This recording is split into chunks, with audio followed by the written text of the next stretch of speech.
Hey everybody, welcome back to Rudo Radio. It's the weekly wrestling podcast from SB Nation and Cage Side Seats. I'm Bill Handstock, and with me as always is Mark Normandin. Hi, Mark. Hey, Bill. You sound so sad. I'm tired. Oh yeah, you were at a concert, huh? It was great, except I had to go down to Boston and then be up all night and then come back from Boston early this morning. So, so I'm tired, but it was great. Well, the important thing is that you're here now. And I we're gonna talk about wrestling. We're gonna be joined by a very special guest, Jim Ross. I had the wonderful opportunity to sit down with good old JR the day after WrestleMania. So we're going to be playing that full interview for you. It's a very lengthy interview, but some really good stuff in there. We get Jim Ross's thoughts on WrestleMania, on TakeOver. He talks about New Japan because he's currently the voice of New Japan on Access along with Josh Barnett. So he talks to us a lot about New Japan, Shinsuke Nakamura, Tanahashi, Bullet Club. He talks about a lot of stuff, and he gives us his input on the current state of WWE announcing. Go all over the place. You'll get to hear his thoughts on Corey Graves, Byron Saxton, and a whole bunch more. That's coming up in a little bit. But the first thing that we're going to talk about is we're going to talk about how amazingly awesome Raw was, huh? Yeah, I'm still kind of riding the Raw high since I watched it when I came home instead of on Monday night. So it kind of just finished before starting up this episode with you.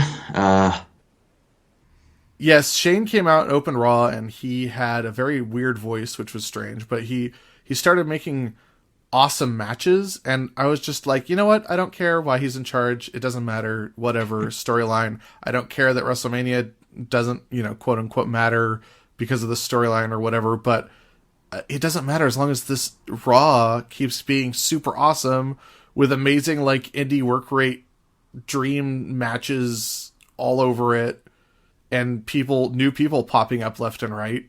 It was fantastic. It was great, and I agree with you about it not mattering so much, but I do think it actually makes sense. I think people are just burned out on stories not having payoff and aren't giving this one enough thought. Yeah. But Vince got the one thing he really wanted from Shane. Right. Which the lockbox. The lockbox, right. Which I'm still treating as the Pulp Fiction-esque gold case. We don't know what's in it. It doesn't matter. It just matters that they think it's important. It's a MacGuffin. Yeah. So Vince has that. Shane has nothing over him anymore. He's not a threat. Right. So Vince can put him in charge. It doesn't matter. Who cares? Might as well try and see. If it fails, then Vince was right. He said it was going to fail. And if it doesn't fail and it works, which it seems to be working, Vince is going to take all the credit for it and say he was smart enough to be the guy who put Shane in charge anyway. Mm-hmm. And that sets up a very direct Stephanie versus Shane confrontation at some point down the line, with Vince just kind of washing his hands of the whole thing. Yeah. Letting his kids fight. So I do think it makes sense. It's just probably the way they did it was a little funny maybe. But. Yeah.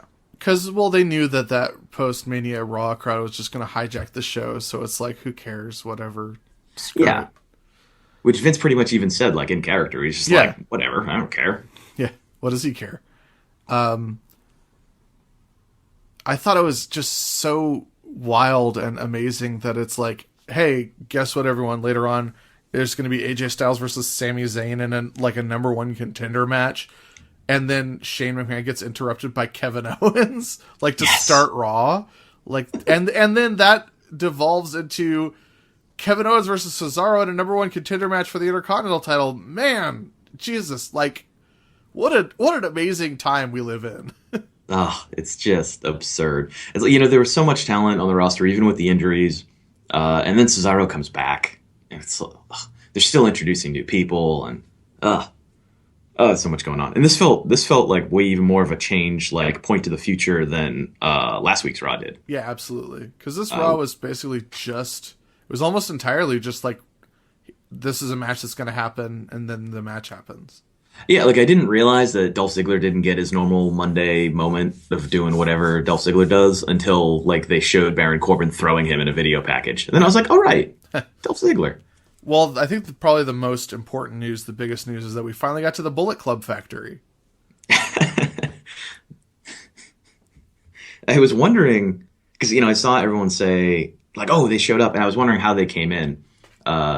So I like that it was just a run in with no music or introduction or anything. It was just people kind of gasping and cheering, and then they just started beating the Usos up. Yeah. So great. It was awesome.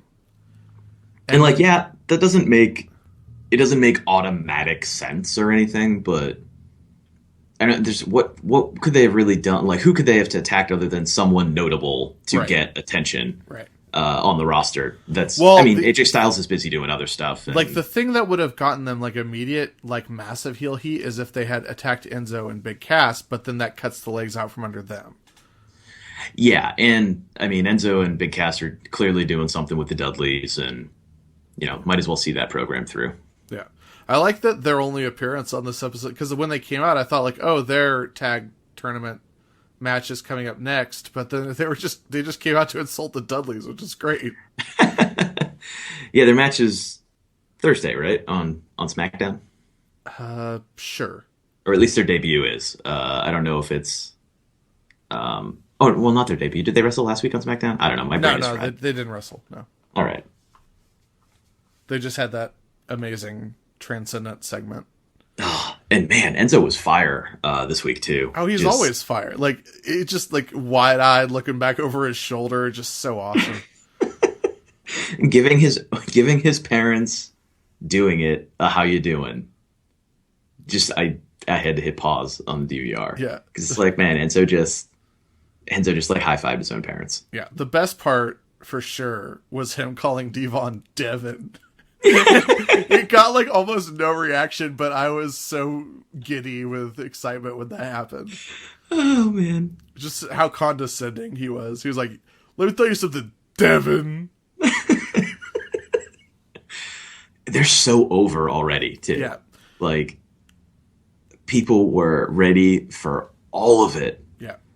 And what's great is like their reaction, of course, was nowhere near the reaction last week, but you had last week where you hear what they're all about and why and that people love them so much, and then you get this week that's like maybe like halfway or 3/4 of the way to that reaction, and then like every week from here on it's just going to build and build. Like you have This you is have them more the debut, important week. yeah, you have them debut in front of a crowd that shows everyone like they have catchphrases that you sing along to, and this is how you react to them.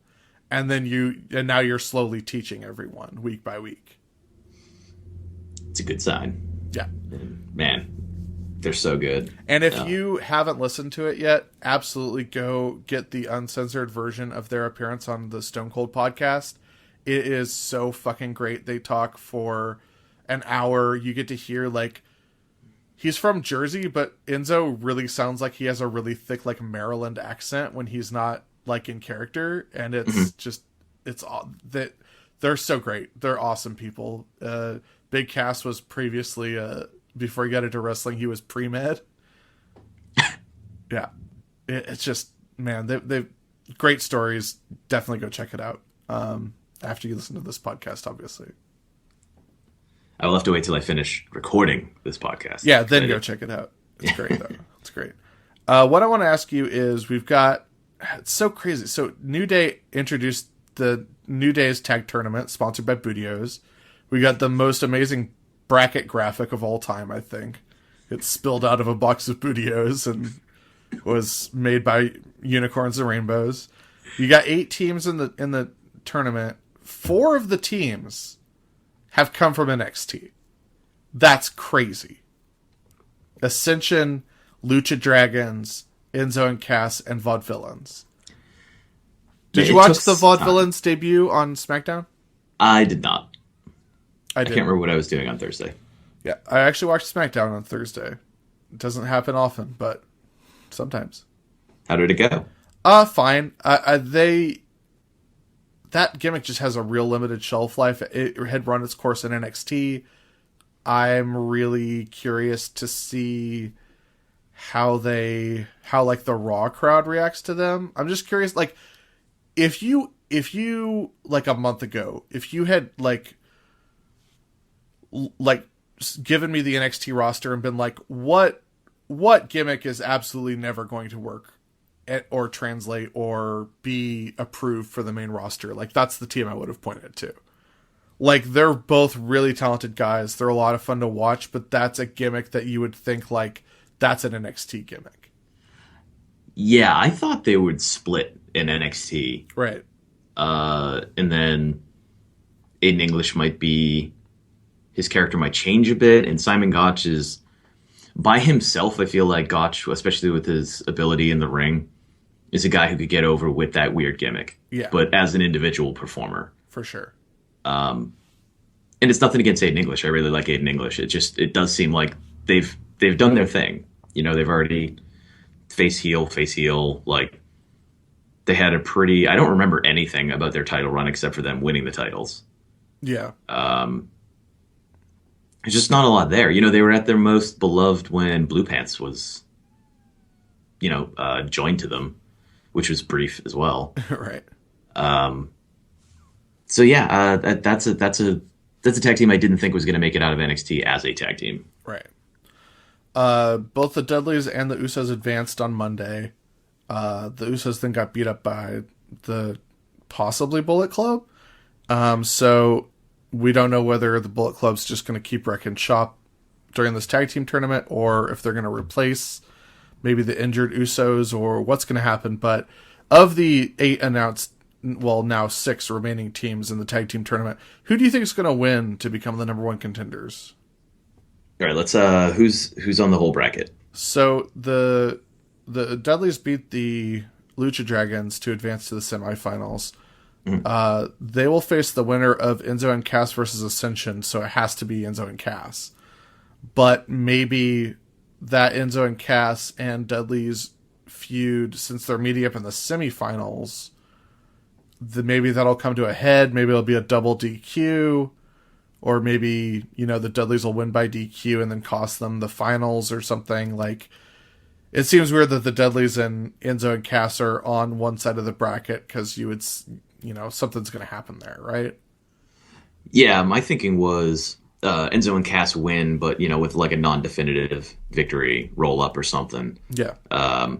And then the Dudleys beat them up after and then interrupt their match the next week. Yeah. So that they can get the match together at the pay-per-view. Yeah, split it off into its own thing, separate from. Yeah. And then the other half of the bracket is the Usos advanced to the semifinals against the Social Outcasts, mm-hmm. Axel and Slater. And then the final pairing is Golden Truth versus the Vaudevillains. And just because the Vaudevillains just debuted, I would imagine that they advance there. Because Golden Truth still isn't on the same page, but, weirder things have happened. Yeah, I mean, I guess there's an opportunity to do different things there. It's possible that team isn't surviving very long on Raw as a team.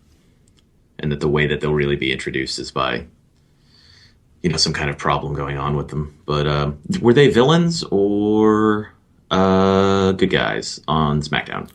I believe they were villains. Okay. Of the VOD variety. Right. Absolutely. So the Usos advanced, and they'll face the winner of Golden Truth versus Vaudevillains, but I would have to imagine that the Usos have been taken out, or that side of the bracket will continue to be decimated by Gallows and Anderson. I don't know. This is weird. Like, it's hard to pick who's going to be the next challenge. Like, even though there's 8 teams in this, it's hard to pick who's going to be the number 1 contenders. Yeah, everyone's kind of on the same-ish level. Yeah. I mean, you've got a couple, like, the Ascension probably aren't going anywhere, but, other than that, it's like, you're in a tournament where the Lucha Dragons lost immediately. Right. So, man, I really don't know. It's a whole start of new things, too, so there's not even anything I can lean on in terms of, like, making sense against New Day. Well, since we can't pick someone, even though that was the question, let's move on to possibly the second most important thing that happened on Monday is that The Miz does not drink any domestic ass water.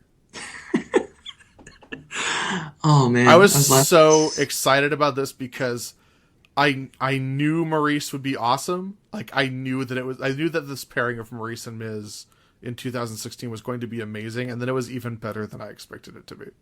Oh, so funny. I love she asked if they look like farmers Yes. because of like M&Ms and water, you Right. know, like just the most ridiculous thing. Um, yeah, just screaming at Miz as he went to take a sip of the water. Just no, no, no, domestic, domestic, no, no. Oh man, so funny. Um, and it's perfect for Miz because like on his own, he obviously is so great, so annoying, perfect heel. But now it's like there's two of them, Mm-hmm. and that's just everyone already wanted to see the Miz lose and get beat up, but oh man, even more so now. And it's hopefully going to be this funny again. You know, Miz like it's Miz always has these great pairings with other people, but it's usually someone that eventually he's going to like run down and separate from, and we'll never hear from them again. Yeah. This seems like a situation where it's not going to happen. You know, being it's Maurice's his wife, and she was just brought back, and you know, is going to be on multiple WWE shows now. So, And now he's going to face Cesaro for the title, and it's perhaps like it's even better than it seemed on paper because like he's going up against like the other most stylish person on the roster. yes, who is now just ripping suits off. Yes. So good. It's so amazing. Maybe we'll get to see Cesaro swing Miz repeatedly into the barricade again. Yes. Yeah, like let's not forget that that pairing has given us one of the greatest gifs in recent memory. And that was when Cesaro was heel and Miz was face, but everyone was still cheering Yes. how awesome that was when it was happening. Well, because it was undeniably awesome. Oh yeah. But Oh, so like Cesaro's never held the Intercontinental title before, and it's so funny because like you know there's that long talking point of like Vince McMahon saying like Cesaro doesn't have like the thing, like he doesn't like resonate like, but it would be so funny if like Cesaro has changed Vince McMahon's mind due to a tearaway suit. he put on sunglasses and a tearaway suit, and Vince is just like, "This is the guy now." Like Cesaro's like, I got an idea. I'm going to come out like a James Bond spy, like a Jason Bourne or a transporter or what have you. And then I'm going to like be a badass like assassin, but then I'm going to tear the suit away and I'm going to be ready for business. And Vince just being like, kid, you finally got it. Vince just watched a movie with Jason Statham in it, Yes. and now he's like, "Oh no, this is perfect." I was watching a movie with this Jason Statham individual. You know, it was an old one too. Like he was watching like The Italian Job. Yeah. Not even anything recent. I feel like it's a little bit soon for Miz to lose the title because he just got back with Maurice. But on the other hand, like Cesaro, man. I mean, if Miz wins, it has to be because Cesaro got screwed out of it. Right. That's the only, you know, delayed gratification that is acceptable in this situation. And meanwhile, Zack Ryder lost at sea. He got his WrestleMania moment. His music played Yeah. twice. Which is 2 times more than anyone needs to hear his theme music. I love Zack Ryder, but that theme is just atrocious. Yeah. It's, the Hype Bros theme it's a lot better. Hype Bros theme is great. Because it's just people yelling. But I mean, Ryder lost the title, and then he got his rematch on SmackDown, and he lost that too. So, and then he was It's a not. shame, Then but- he was not on this episode of Raw.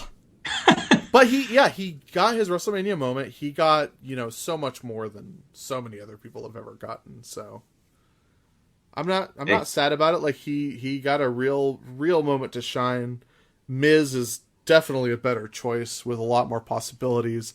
Him and Maurice are going to be a red hot heel unit. So, And man, Cesaro came back, like everyone excited about Cesaro coming back too. Yeah. It wasn't just the crowd in Texas. Staples Center was going crazy for him, and that match with Owens was great. oh, so good. He's back to his old Street Fighter impossible moves. Like Cesaro's just gonna straight up shoot a fireball out of his hands at some point, and I'm not even gonna. Definitely. I'll just be like, yeah, that seems makes right. sense. Yeah. Why wouldn't he? Also, I mean, we don't have a lot to say about it, but that AJ Styles versus Sami Zayn match, like a true dream match, was just phenomenal. I was just thinking about how cool it is for Zayn. Like, he just wrestled Nakamura, now he's wrestling AJ Styles, and now we need to get like all three of them together at some point in WWE. Yeah, I'm sure it'll happen. But man, those Blue Thunderbomb near falls are like the new, like just the new biggest fake out on the planet. Has he ever pinned someone with one of those in WWE? No, especially not in WWE. No. Yeah. So he's got to pin someone with one. Yeah. Just someone, anyone. Like, I don't care. Pin Adam Rose with one. Zack Ryder. Like, just one of all of the Outcasts in a row. Just pin all of them with a Blue Thunder Bomb, and then we can be like, okay, so he's done that before, right? But the biggest thing was the Bullet Club debuting. Probably the other biggest thing was probably Bray Wyatt, super face. Oh man, that was a fun tag match, and I really enjoy Roman and Bray's interactions because Roman, with the crowd and everyone else coming in the ring, Roman looks really cool and confident. But when Bray walks in the ring, he's not shaken, but he's a lot more hesitant than he is. Mm-hmm. And he really understands how like powerful and dangerous Bray is, and it kind of makes it even more frightening for him at this point because he can't figure out what Bray's end game is. Right, and none of us can. Well, it's exciting. Yeah, it's great. I really love this version of Roman Reigns. By the way, it's perfect. Yes, 2 weeks running now. He's been doing it right. Just so good, and I also love during that main event. Like, I really love when people like forget and accidentally cheer for Roman Reigns because like a lot of the shit he does is like undeniably cool and will pop you, and then like people are like, oh yeah, this guy. There was such heavy boos for him, and then all of a sudden this Roman chant starts across the arena, and for a good like 10 seconds, and then it was like, oh wait. But like when he like jumped off the steps and went for a Superman punch on Sheamus on the outside, everyone was like, yeah, oh yeah. They don't want to cheer Roman unless it's Sheamus, and then okay. But even then, that's just good decision making to pair him up with things like that. Yeah. But yeah, Bray looks like he's been revitalized pretty quickly. Yep. Which is great because it doesn't take much. Yeah, everyone is dying to cheer for him, and care about it. Just takes a little bit of effort. Thanks, Shane McMahon. That attitude adjustment really adjusted his attitude, apparently. Thanks, John Cena. But like, how crazy! Like this whole episode of Raw, like the focal points of an entire 3-hour episode of Raw were Cesaro, Kevin Owens, The Miz, Sami Zayn, AJ Styles, Bray Wyatt, Dean Ambrose, and Roman Reigns. Like, Chris Jericho was there, but he didn't really do anything. Like, even like Sheamus is a relatively new person. Rusev was all over it. Like there was no authority, there was no Vince, there was no John Cena, no Randy Orton, no Kane, no Big Show, none of the people that everyone's been complaining about for years and years. Like, it was pretty wonderful. Yeah, it felt new, and I wonder if we're gonna end up, is this leading to a brand split? Do you think? I hope so. They're gonna make two clearly defined shows, and like that is Shane's vision for Raw. I hope so, but the way they've been setting it up so far, it doesn't seem like that's going to be the direction. But I'd be happy to be wrong. Yeah, that's pretty much where I am. I'll keep the dream alive, but. Is there anything else we need to cover from Raw? Not from Raw. Yeah, those are the major things. So what we'll do right now is let's go ahead and we're going to toss it to this Jim Ross interview that I did last week, and I hope you enjoy it. It was a lot of fun for me. And then we'll catch you on the other side with some thoughts about NXT, Lucha Underground, Total Divas, and then we'll say goodbye for now. But here's Jim Ross. How are you doing? Good. I'm good. Have you had a good weekend? I think so. Yeah? Yeah. Well, tonight we'll put a little capper on it. We got our last show tonight at the House of Blues, so Yes. that'll be kind of the... Well, actually tomorrow, I'm recording my podcast, The Ross Report, in the morning here in Dallas at the radio station that's been working with us, and Jim Cornette will join me for that, and we'll talk about the weekend, the WrestleMania week, all the independent shows, NXT, Hall of Fame, WrestleMania, Raw. So it'll be a packed show, and it should be. That's where we kind of moved everything to Tuesday, so we could, accurately give our opinion on the weekend. Right. Have you had a chance to check out both Takeover and WrestleMania already? Did you watch them as they happened? I watched it. I was live at Takeover in the building at ringside, so I had a great seat. And then I watched WrestleMania here in the hotel in my room on my iPad, because after WrestleMania I was a guest on Taz's CBS radio show that was national. So I didn't go to the event for that reason. I need to watch, listen, and take my notes. And really it serves multiple purposes. I can use the same notes that I took for the podcast, for tonight's show. So it worked out best for me. And, I didn't have to deal with the crowd or the parking, traffic. Yeah. So it worked out. I was very happy to do it in my room. It was real bad at Arlington. They had a bunch of road closures after the event, and just hell getting out of there. Was it? Yeah, it took me probably 3 hours to get home. Really? Well, waiting for the traffic to clear out. Well, hey, I can tell you, from going to, a few football games there, including the Super Bowl, Big 12 title game, etc., that getting out of there, whether it be WrestleMania or anything else, is never easy. Yeah. It's just, the Cowboys got a very favorable deal in that stadium to build it in Arlington. Yeah. It's funny that the Dallas Cowboys are not even in Dallas. Right. But, a great stadium. It's a palace without question. But accessibility, I think if you talk to any Cowboy fan that goes season ticket holders and so forth, they'd probably tell you the same thing. It's never really easy. Yeah. Can I just get your general current thoughts on both of the events, Takeover and WrestleMania? Well, Takeover, they're different thoughts because they're influenced by where I was when I watched them. Right. Watching an event live is a much different experience as far as giving a review in my estimation than watching it on TV. Definitely. But I had a great time at NXT. I thought it was just a terrific show from start to finish. Mm-hmm. There was no match on the show that I had any skepticism about whatsoever. Mm-hmm. I may be in the minority on that, because it seems like many of today's more vocal social media friendly wrestling fans always much rather sprint to the negative side of the equation than walk to the positive side of the equation. Yes. And so I thought NXT was outstanding. I thought it was very shrewd how they had Baron Corbin lose to Austin Aries, and then had Baron Corbin win the Battle Royal. I thought that was really good booking, quite frankly, because Corbin on his way out of NXT to Raw or whatever, SmackDown, the main roster, did help elevate a guy in Austin Aries. And then Corbin comes back on WrestleMania and wins the Battle Royal. So I thought that was pretty strategic. But I like the NXT show. I love the women's match. Mm-hmm. The women's match, Bayley and I don't know how you say that. Asuka, yeah, outstanding. Yeah. And I was in the second row at ringside, so their facial expressions, their the snugness, the physicality was just stellar. I also enjoyed the tag match that night that opened the show. I thought that was a really smart way to open the show with a title change. And all four of those guys in that tag team match have really good futures, I feel. Absolutely.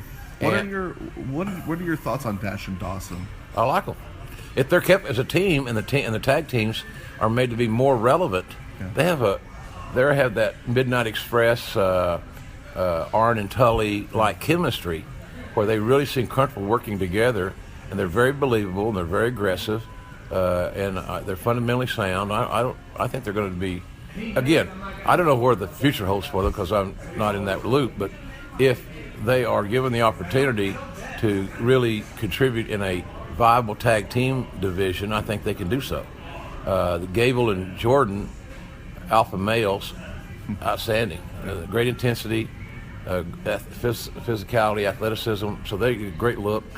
All those guys, all four of those kids, I think are really going to be keepers. Do you think that if Dash and Dawson stay together, they can sort of help prove to this current generation of fans that less can be more? Well, I would hope so. They should.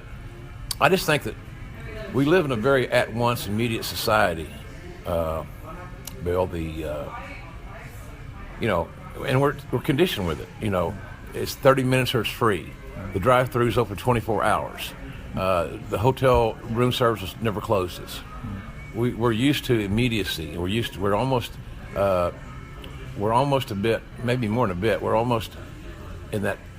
All of us at our age, in the in the entitlement zone. Yeah. I think they can.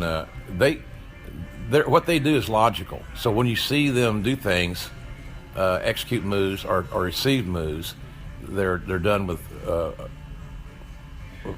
plausibility. Mm-hmm. That makes sense. Okay, I get it.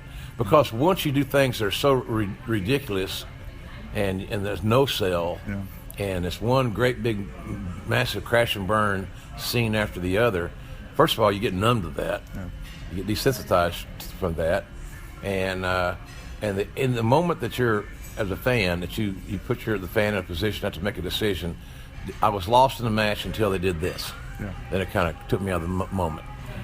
If you lessen the opportunities to let fans detach, you're better off. So the tag team was good.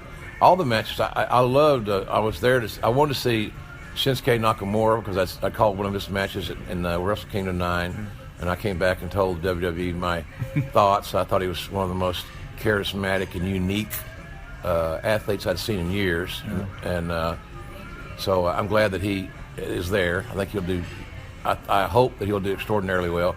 His match with Sami Zayn was great storytelling, I thought, and both had great passion. It was a unique contest, which kind of stepped into today's world of where there was no clear-cut babyface or heel, right. But they became rivals in that match, trying to one-up the other, and so you can invest in either guy that you choose. I prefer the more traditional protagonist-antagonist blend, right. But they had a cold match. Sami Zayn has not been back long from his injury. Nakamura made his debut, so they didn't have a backstory to rely on, so they had to go out there and kind of grab the audience. And I thought they did that extremely well. I love that match. And then, of course, Samoa Joe and Finn Balor delivered. Yeah. They closed the show as main event talents are obligated to do, and they fulfilled their obligation and more, I felt like. The only thing that distressed me there to a minor degree was the training staff continually trying to address Joe's cut on his eye. You would prefer that they hadn't done that? Yeah, well, I would. I would have preferred that they did it once and put enough Vaseline on it to stop the bleeding, right. And then let it roll. Right. I thought it actually added another layer to the match where Joe kept getting frustrated about the staff. Well, that's no, I don't disagree with that whatsoever. I think maybe my that's a mild concern. It's not like kill the match. I'm not saying that whatsoever. I'm just saying that maybe more judiciously inserted might have been better. Yes. In other words, I don't know if they had to be so quote-unquote relentless, but if he had been pouring blood and it was a serious wound, I get that. Because I'm always going to be the first and foremost to say that the athlete's health is by far paramount to anything else that goes on. But it didn't seem like I saw the cut. It was under the eye. I didn't perceive that to be something career threatening or that he's probably had bigger scrapes, horsing around with his brothers, Yeah. But nonetheless, I understand their motive. I just thought it might have been a little bit overkill, but nonetheless, it was. I thought those guys delivered in a big way. I love the finish. I love when Joe had great facials, he's got great intensity. What a magnificent opponent he'll be someday for Brock Lesnar, I hope, in my dream world. Because he won't be intimidated, his character and the human would not be intimidated by Brock Lesnar, wisely or wrongly, but that persona would really play well on TV. That I'm not afraid of Brock Lesnar. I'm not afraid of Paul Heyman, and I'm ready to go fight. If he beats me, he beats me, but he's got to go do it. That would really be something. And it's a simple story to tell, but it becomes a little personal issue. So I thought they closed the show really well. And at WrestleMania, my thing on WrestleMania was this. I watched it. Now, that's a different set of criteria I'm about to give you because I wasn't there. Sure. I didn't have to park. I didn't have to drive to Arlington. I didn't have to, snake my way into the arena or the stadium. So I have a different opinion than a lot of fans do that were there, apparently. That's me too. As do I. So I don't. I'm empathetic of the plight, right? But I can't relate to it because I didn't do it. I wasn't there, and I can't tell you. I'm spoiled. I haven't stood in long lines to get into an event in a long time. Luckily, even football games. I go to OU games. I have a place where I park and I get on the field and all that good stuff. So it's really cool. So I'm empathetic. I understand, but I can't share the experience because I didn't have that experience. I thought on TV, iPad screen, the look of the event was magnificent. I thought the stage was magnificent. I thought all the ancillary things that surround the ring, the sounds, the lights, the pyro, the panoramic view of the fans was absolutely phenomenal. Yeah. And I thought that the talent, from start to finish, as you would expect, and as they should, really worked hard. I didn't see anybody phoning anything in.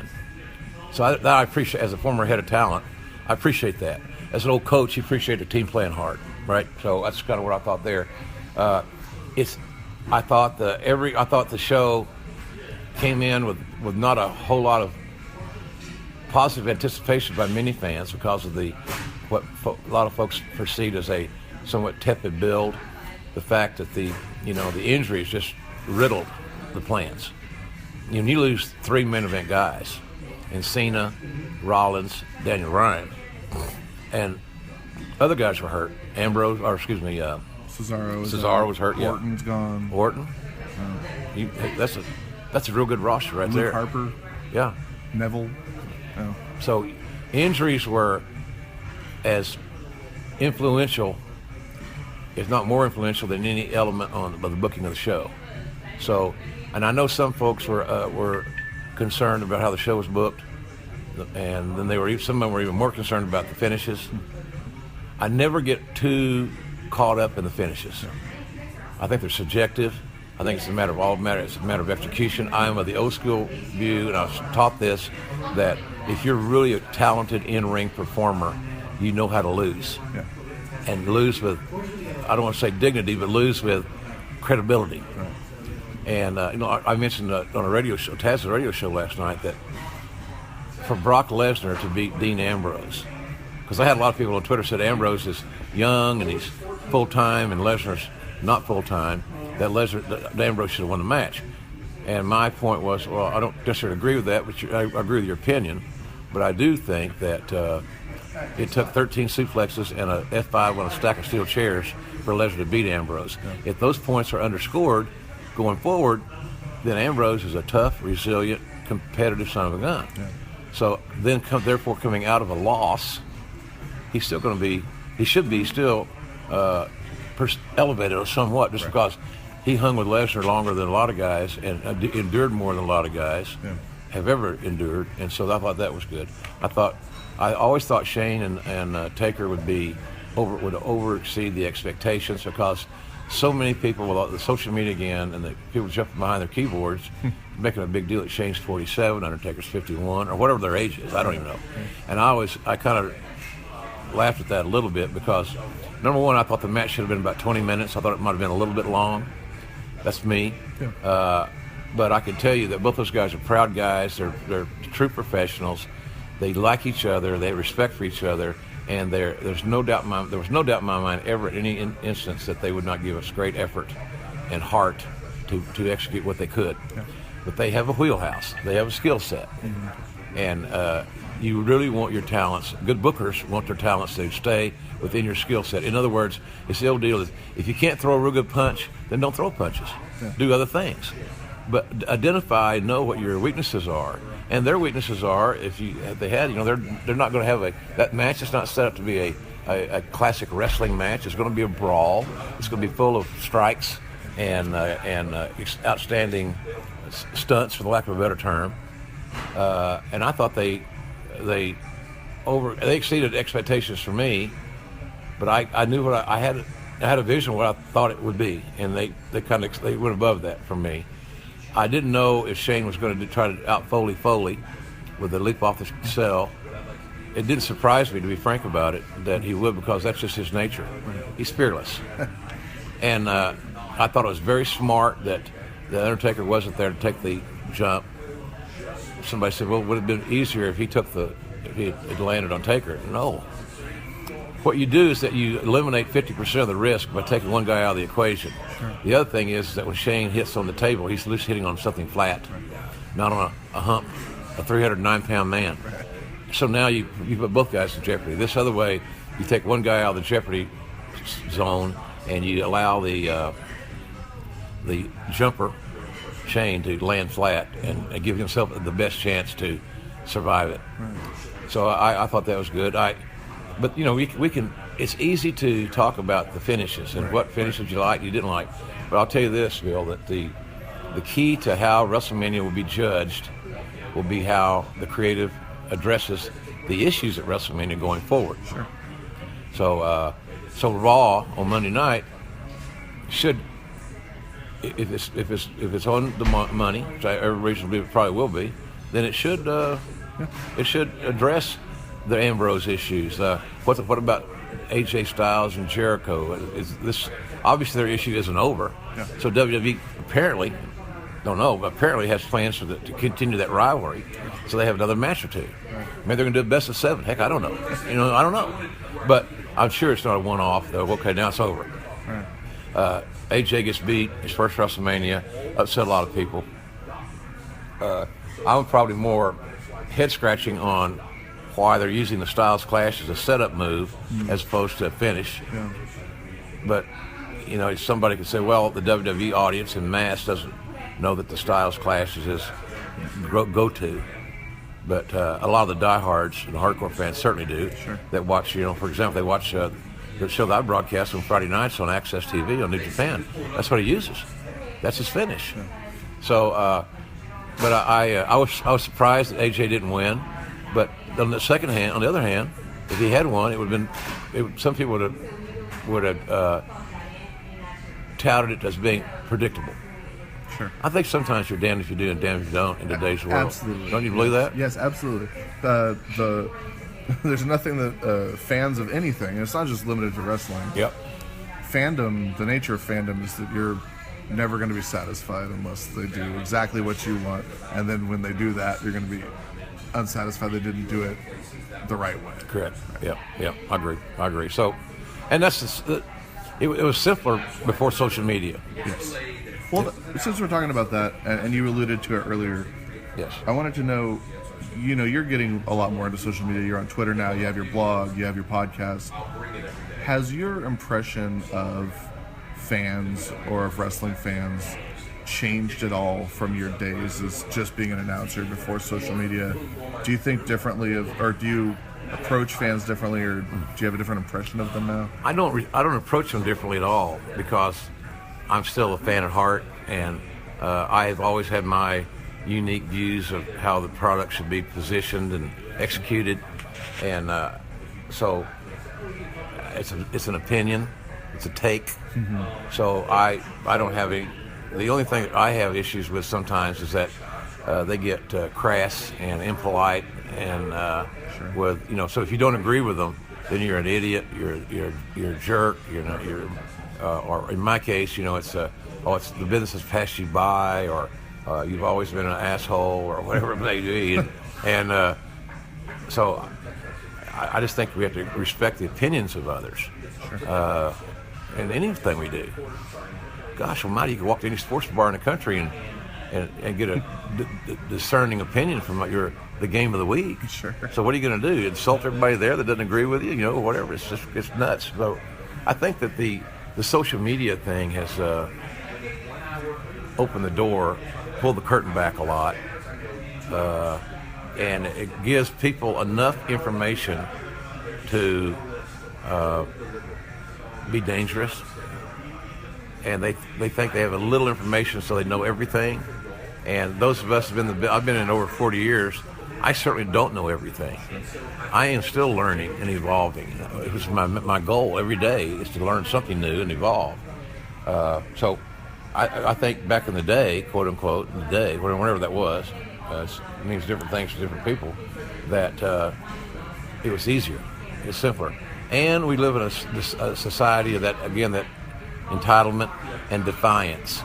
Look at your crowds and look at old NFL films of the crowd, how the crowds responded to how they dressed, boxing or wrestling or football, whatever. And then look at today's audience. It's a whole metamorphosis of how it's changed, and people are more defiant and they are more, they're more opinionated. And now they have this massive platform that they can express any opinion they want somewhat anonymously. Because you can have a fake name, right? Right, yeah. Everybody's got a little wrestling nickname, for their on Twitter, for example. So you kind of hide behind that fake name. It's like being masked. Yes. It's like a whole a series of masked fans out there that are on Twitter that are very happy to try to draw attention to themselves. And sometimes I think it's just a knee-jerk to see who's going to respond. But whether it is or it isn't, it was easier in the old days because even in that time of society, it was you had clear-cut protagonists, pretty much clear-cut antagonists, and you had somebody cheer for it, somebody boo pretty prominently. In the 80s, it started getting more. There's more of a cause for fans to start cheering the heels a little bit, and those fans that cheered the heels were defiant young men, 18 to 24, 18 to 34, teens, because it was cool. They drew attention to themselves because they were in the vocal minority in an arena cheering a bad guy. Ric Flair was a heel. He got cheered. People liked his work. They got comfortable with him. They liked his work. I remember the Horsemen in general had a real cult following of fans that loved them, and they stood out at the live events. Those fans did. Their T-shirts or signs or whatever. So it started evolving there in the 80s. And now here we are, 30 years later. It's full blown. So it's more. I said last night that on Twitter, and it really I didn't have any idea it was going to be such venom that I didn't have an issue with. I didn't think that the Rock Cena material was with the Wyatts was destructive to the Wyatts, because Rock verbally put Bray Wyatt over in front of a massive audience. He endorsed him. You could be the guy. Yeah. When have you ever heard another star say that about Bray Wyatt? Right. I haven't. Yeah. If you have, then you can correct me, and rightfully so. But so Bray Wyatt got a phenomenal verbal endorsement from one of the great stars of all time, The Rock, and global superstar, right? And the physicality was not elongated. It wasn't endless bumping, punishment. So it was done. The execution was done quickly. Yeah. So and a lot bigger stars than Bray Wyatt have caught, an attitude adjustment from John Cena and a people's elbow from The Rock. Yeah. So now Bray Wyatt has a tangible topic to address. Yes. The next time I see Rock, blah blah blah. Right. The next time, and John Cena, you're on the list now. You move right to the top of the list. Yeah. If they follow up that way, Right. Or if some other babyface that WWE wants Bray Wyatt to work with has, hey, I saw, said The Rock said I could use a rock bottom on you. It seemed like it worked so well at WrestleMania. Right. So why don't you shut your mouth and whatever. So now you can use that as a catalyst or impetus to get to a significant angle. But my take on that was I don't think it destroyed the Wyatts. I don't think I don't know what he said. Did it forward them? I think it forwarded them a little bit because of the aforementioned Bray Wyatt endorsement. It sets him up for a potential issue with Cena. It sets him up for a potential rematch someday, maybe, because the other door's open anyway to work with Rock. And Bray Wyatt working with Rock can't be bad unless you don't understand the business, where you say the only way it helps Bray Wyatt is as if he wins. And I don't agree with that.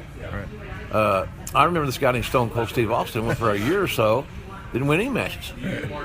He kept getting over because people saw passion, they saw desire, toughness, defiance, and they slowly started turning. And then we got to WrestleMania 13. The double switch occurred, which is beautiful by both guys, Bret Hart and Steve, and he was off and running. I know Steve he didn't want to be a babyface, and he was complaining about the crowd cheering him and all that. He thought the creative was forced. I said, it's not the creative's fault. They like you. The only way they're not going to stop liking you is if you stop working like you work, and stop being you. I said, here's the other thing. Do you understand how much money you might make selling T-shirts and merchandise? Well, he didn't have a clue because he had never been that in the world in WCW. And I gave him some numbers. I didn't give you names. I gave him numbers, quarterly checks. And then his theory of being a babyface changed. He's motivated by the money. Yeah. What entertainer or athlete isn't motivated by the money? That's right. They say, it's funny. They say in the NFL, well, the young guys, it's all about the money. The old guys, it's all about the wins. It's all about the wins for the old guys if they save their money. If they haven't saved their money, it's still about the money. Right. So I just think that the bottom line, Bill, is that it's a little bit more complex these days. The line between heroes and villains has been blurred, no doubt, even in society. So it's an ongoing process, and that hopefully all these wrestling companies will understand and adjust to. Yeah. Well, here's my theory. My theory is the instant that Roman Reigns does turn heel, everybody's going to love him. And that's ridiculous, isn't it? Is that crazy? It's absurd. So that goes back to my cliche: damned if you do, damned if you don't. That's right? exactly right. So I think the Roman Reigns backlash was because the fans' perception was that WWE was trying to force them to love this guy. Right. It's like, you'll love him, damn it, or else. I'll make you love him. It's wild because they took him out of the main event picture for 6 months or so, 8 months. Yeah. Everyone started loving him again. Yeah. Then they instantly put him back in the. Yeah. It's that's a psychological thing, and the other thing is that people watch Raw and they see the reactions that guys get, and they think when Raw comes to their city that they need to follow suit and maybe even louder type thing. Yeah. But it's unfortunate they haven't had the opportunity to get to know the kid. Yeah. And I saw him play football at Georgia Tech. I saw him well over 300 pounds as a nose tackle. I saw him work on his body and change his whole diet, nutrition, workout, everything. Yeah. And I saw how hard he worked the drills and the developmental. Starting in Tampa at Florida Championship Wrestling. So I'm a big fan of his as a human being, and I just think that he may have been. You could say perhaps he was miscast. I don't know if he was miscast. I think it was. That could be. Certainly could be. But I think it was just the execution of his presentation felt a little bit forced. And when the fans sense that, if you're forcing him on me, they push back. And I think that's a societal thing, quite frankly. If I could shift gears real quick, you've been watching a lot of Japanese pro wrestling. Mm-hmm. You've been working for calling them on Access, as you said. What are your thoughts on the Japanese pro wrestling that you've been seeing, and what do you think the differences are, or do you think that there's things that Japanese pro wrestlers would need to do differently to get over here, or do you think it's fairly international? Do you think it's like a universal thing, or do you think that there are things that Japanese pro wrestlers do that wouldn't work over here? Well, I can tell you a few thoughts. I'm thoroughly enjoying getting back in the game, being reissued a jersey, so to speak, and getting behind the mic. Do you miss it when you're not doing it? Yeah, I'd be lying if I said I didn't miss broadcast. I'm a broadcaster. I'm a storyteller. What match from this weekend do you wish you had been able to call? Hell in a Cell. Yeah. Because I have to, and of course, there's nothing bigger than a WWE title. I think that would have been fun. But the Hell in a Cell, because of apparently I'm married to Mick Foley from 1998. I even have a T-shirt at Pro Wrestling Tees that says, "My God, they killed him." Yeah. I saw some fans wearing it this weekend.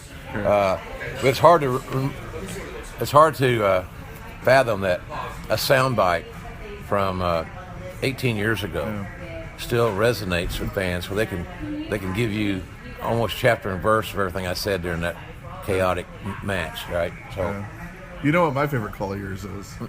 Jeff Hardy, The Undertaker. Yep. That's the other one. Yeah. Climb the ladder, kid. Make yourself famous. Make yourself famous. Yeah. All right, so That just came out. That just. I wish I could take credit, or something I wrote. I didn't write it, obviously. Yeah. I didn't It know all that. comes from the heart, right? Exactly. It's a feeling. Yeah. It's a feeling. And sometimes my overzealous nature was apparently acceptable, and sometimes even in my own world it was not.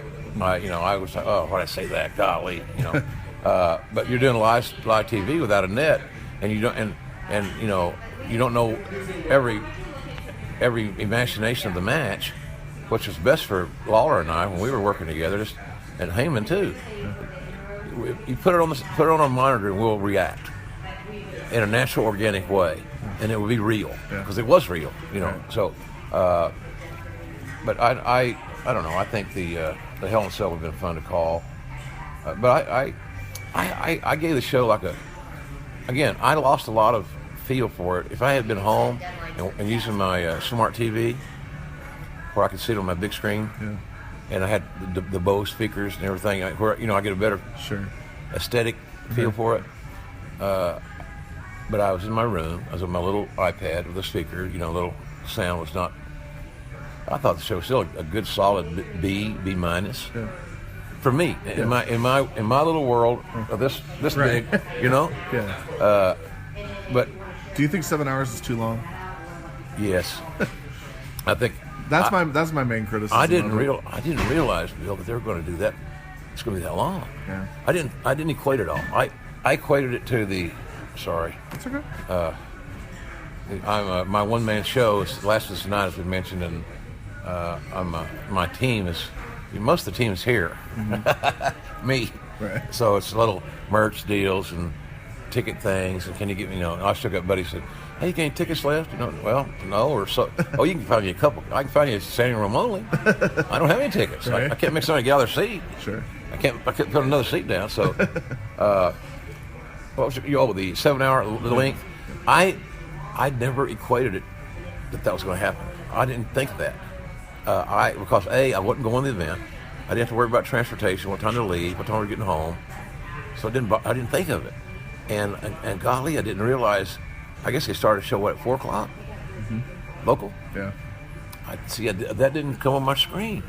So, but I think asking anybody, hey, look, if many think, let's put this overstatement, if many of us think that a 3-hour Raw is long, then what would we think about a 7-hour event? Right.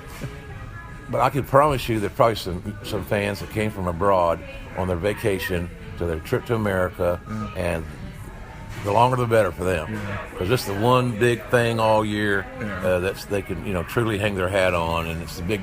If they love the business, they're big fans of the genre. This is the Mac Daddy. Yeah.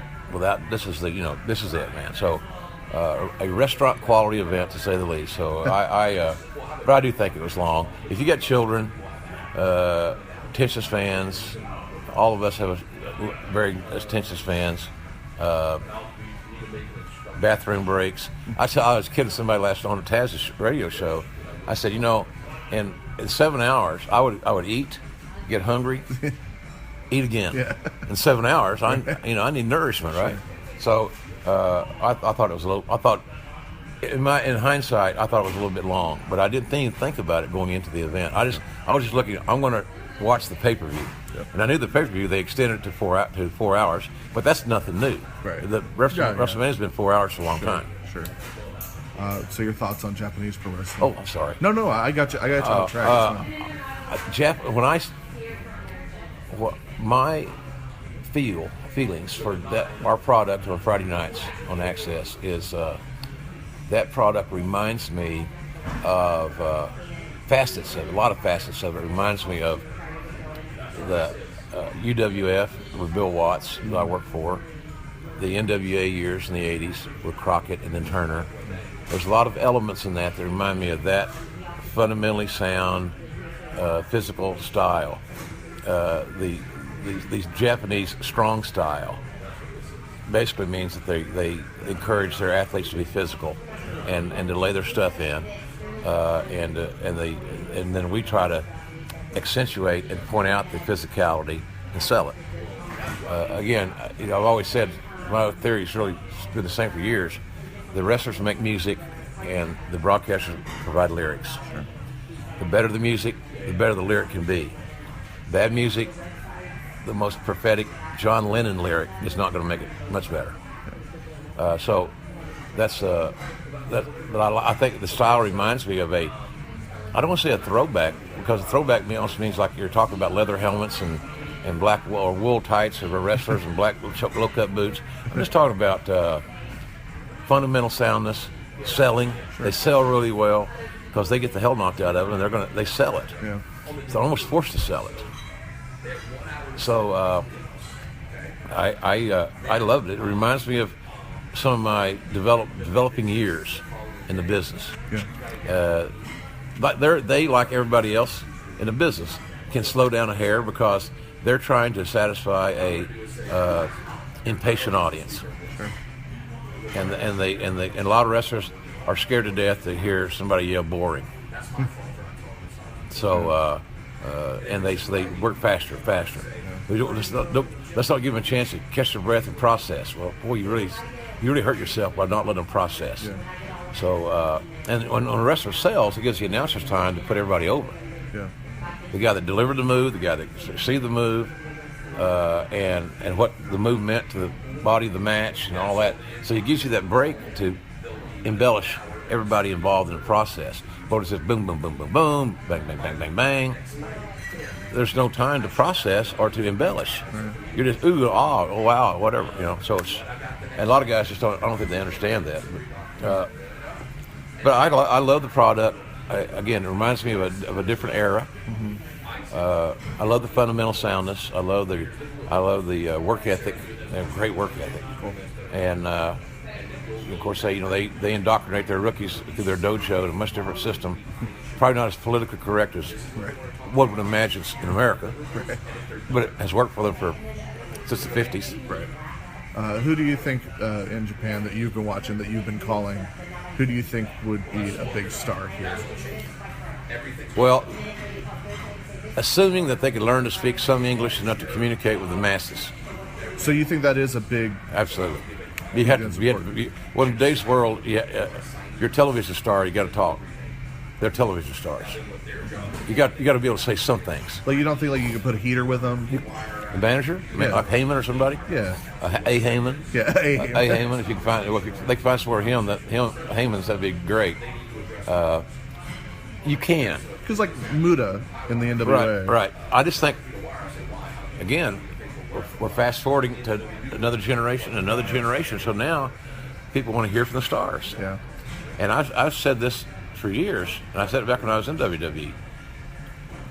If a talent doesn't talk, or not given the opportunity to talk, more specifically, then more often than not, the audience doesn't perceive them to be a main eventer. You got to talk to be the main eventer, because all the main eventers that they've embraced, that they supported, that they jeered, whatever, they talked, they communicated. Yeah. So we're living in a communication age, hence back to this social media thing again. Yeah. It's all communication, information flow. So I think that, considering that the guys could talk some English, Okada has a great look. He's 6'3", I think. Yeah. Very, very athletic, great smile. He's a handsome kid. He reminds you a lot of Muda, a young Muda, because Kenji was a good-looking kid, matinee idol looks, young. And I know when he came into our office at CNN Center, the secretaries and the women just swooned, much like the first time I went to lunch with The Rock.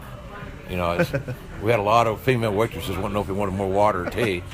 So I think Okada is one guy that could get over big time. Do you think Tanahashi's, because he's like the John Cena of Japan. Correct. Do you think that would translate to here? Yeah. He's got that cool look. Yeah. He's got a cool look, great skill set, and really nice guy. Yeah. Yes. Big fan. Hey, look, when I go to Wrestle Kingdom 9 and I get guys, and I had a pretty good feel who everybody was, but they were in their street clothes, they weren't in their performance wear, because we had a little meeting or a little press conference type thing on the Saturday before Wrestle Kingdom. When I got guys like Nakamura and Tanahashi and Okada coming up to me wanting a selfie because they were fans, that told me, gave me a lot of information. Sure. That they loved the business and they've been fans a long time, and now they are in it, in the most productive company in the world aside WWE, and they're living their dream. So I could identify with that. I got to do mine. I got to live mine for 21 years in WWE and 19 years before that. Sure. So that was a big deal to a lot of those guys to have you call their match. Apparently. That's pretty flattering. Yeah, and they started following me on Twitter. Some of them already followed me on Twitter. It's cool. I didn't know it. You know, I got 1,000,004 Twitter followers. Go through the list. Who's I wonder who's following me today. You know, so I followed them back, and you know, and I still follow them, and they follow me. So it's good. That's a cool deal. It was a good thing. I was impressed because I remember Shinsuke he stands out because he's an eclectic dresser and he's flamboyant and he speaks English. Yeah. I loved his MMA training. We talked about that, and I remember asking him, you know, who was your primary professional influences? And I think he's going to tell me, you know, Antonio Inoki or maybe Kenji Muta or Riki Choshu, you know, a variety. Sure. Tatsumi Fujinami, Right. you know, a litany of guys. It could be, right? And it was Freddie Mercury and Michael Jackson. Wow. His attire, his moves. Makes a lot of sense. And it's the flamboyance of being over the top. But when the bell rings, the flamboyance kind of dissipates, and that MMA training and the physicality comes into play.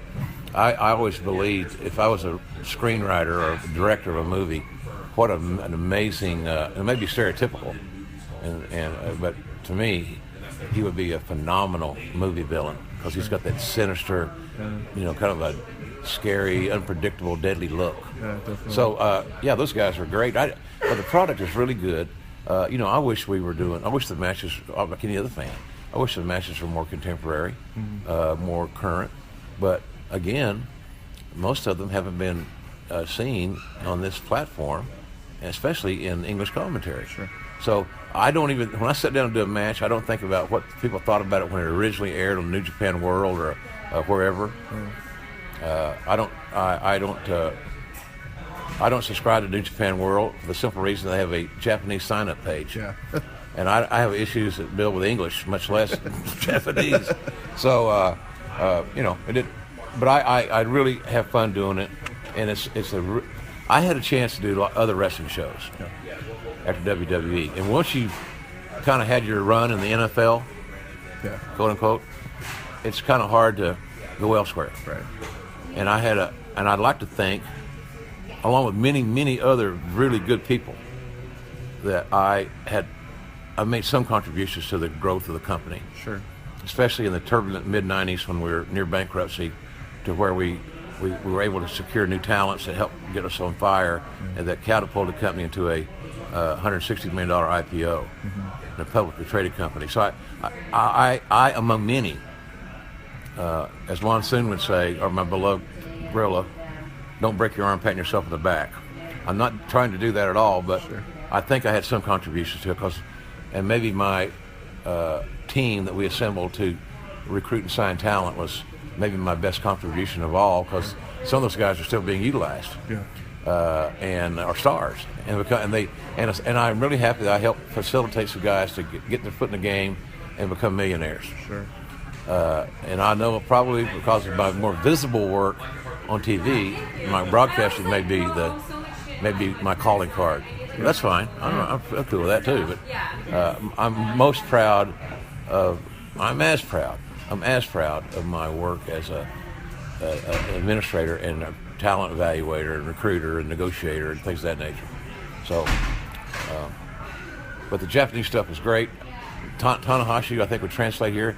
But again, to your point, if he was with a Heyman-like person, if you're lucky enough to find another, you might work. But then you're almost forced to him to be the stereotypical evil Japanese heel, and I'm really not for that. Right. And it's been, that's a good point. Yeah. Wrestling promoters have parlayed every national calamity. Right. In World War II, you had this proliferation of German, Fritz von Erichs, the Hans Schmidt. And the irony of that is Hans Schmidt was a French Canadian. Fritz was a Texan. Right. Played football at SMU. It's like, but the fans bought it but they were representing they were the bitter losers of the war, and they were going to get revenge now on the Americans in this way. Yeah. And probably played well that time. Of course, the Japanese guys, after December 7th, 1941, was the impetus of a lot of wrestling heels. Right. Rightly or wrongly, it was.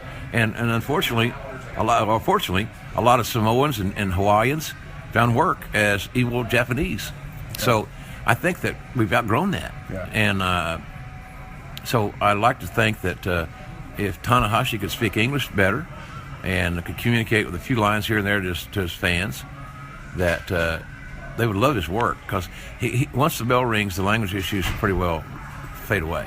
Yeah. And then you get wrapped up, yay or nay, in the work. And he's really good. He's very, very good. But the reason I mentioned Okada and not Tanahashi first is the difference in age. Okada's about 10 years younger, approximately. Wow. So he got more shelf life left. Right. Everybody's got a bump card. Right. Yeah, that's right. And you don't know exactly the expiration date. Right. It's not, you can't look on your milk carton and you say, okay, used by. Right. You don't have that on your body. Yeah. But so I like Okada a lot. But any of that group, that's why Nakamura, in addition to him being so charismatic and having such a unique style, he does things with his knees and his feet that wrestlers did that have boxing experience. He's pick you apart. It's just great stuff. But the English helps. English was what, when I talked to him for a long time before the Wrestle Kingdom event, and thoroughly enjoyed it and understood everything he said. Sure. He may have had a harder time understanding my Oklahoma accent than I did his English accent, but that's why I would say that I think WWE's been a really intelligent hire with him, and of course AJ and the Bullet Club guys, Anderson and Gallows. Again, if WWE commits to a tag team, really a cool tag team division, for lack of a better term, they'll fit there real well, much like Dawson and Dash. Yes. But you got to put them in something that they can hang their hat on. Sure. Good. So, and I think because tag teams in WWE, for example, have not been the focal point for a good while, it becomes new again. Yeah. It's fresh. Yeah. So, I think there's a spot for that. Yeah. I don't know how familiar you are with his calling, but what's your impression on Corey Graves? I like him. Yeah. I liked him when he was working as a wrestler. I've helped him, tried to help him anyway, and I think I have. Very open to suggestions. He's a student of the game, wants to learn. He got a bad hand with the concussions. He wanted to be a wrestler all his life. The concussions popped up, and luckily for him, he works for a company that would give him another opportunity. They liked his work ethic. They liked him. He came to work on time. He worked hard. He did all the things right, and unfortunately got the concussion issues. But they saw a good communicator and a student of the game. I think he's young and contemporary. The tats help him, quite frankly. Wouldn't be something I'd do right now. At 64, I don't have any tattoos. And I got that milieu to explore, I guess. There's always time. Yeah, right. So, but I like him. I like the fact that he wants to be good, and I like the fact that he understands he's there to be a facilitator. I tell anybody in broadcasting, you will get over the better you are able to get talent over. Yes. And I think the reason that I've had able to earn a level or whatever it is of popularity was because I had years of consistent work, putting talent over, not putting me over. Yeah. And in the process of putting them over, I got recognized for my work. And I think he understands that very well. And he brings up some nice points, I think, on the shows. I like his work. You just got to wonder, how they're going to utilize him going forward. I'm not too worried about it because they're a TV company. They're not a pro wrestling company. Right. They're a television company. Yeah. And so you can't have too many good broadcasters in any television company. So I think his contemporary look and his little cutting edge stuff. And I know that I think last time I talked to him, which has been a long time, but he was really watching tapes, DVRs, listening to other commentators, how they got talent over. So I'm sure he's listened to Paul Heyman's work and Jerry Lawler's work and Bobby Heenan's work and other guys that were really good. Yeah. Jim Cornette and all kinds of guys were really good at what they did. So I like him. I think he's going to do real well. And I'm happy that even though his original destination was altered, yes, he's still on the journey, and he's still going to be able to provide for his family and earn a good living in the business that he loves. So at the end of the day, I think it may work out really. He'll have a longer career as a broadcaster than he ever would as a wrestler. Yeah, for sure. So and that's what I've talked to him about. Look at the glass half full. The opportunity you have now, attack it with the same passion that you did the wrestling drills and all that, and become a broadcaster. Don't become a wrestler, ex-wrestler, trying to be a forget the ex-wrestler stuff. Become a broadcaster and use your wrestling expertise that you learn to embellish that. Yeah. And my last question for you: your thoughts on Byron Saxton? How he's been doing? Byron is another kid that I've known, helped and talked with, worked with, even all the way back to the Florida Championship Wrestling days on Dale Mabry. Yeah. Really, kid's got a great physique, by the way. Looks great.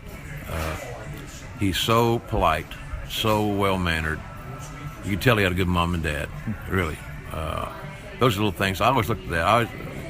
If I was recruiting him, we'd have talked about his family, his background. You want to know a little bit more about the guys, Sure. And he is a classy kid. He also has some injury issues. He's very articulate. He's highly intelligent. He'll be reliable forever.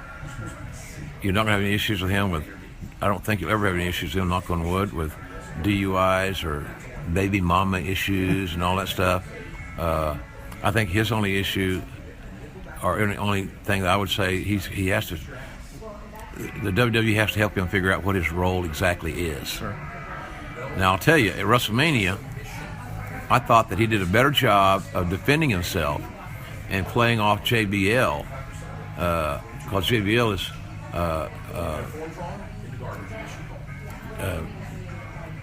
intentionally, and good, it's a good thing, kind of digging Byron, because you have to.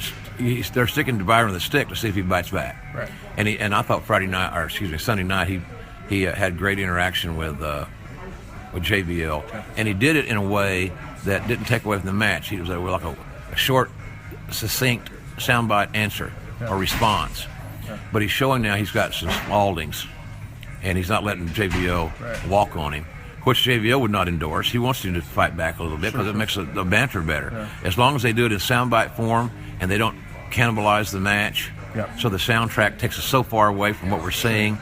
Well, that conflict between announcer dynamics is what makes teams so memorable. Like, that's why people love Bobby and Gorillas. Right. Like, will you stop? And of course. So, you and Taz, you and King, you and Heyman. Yeah. We had some battles.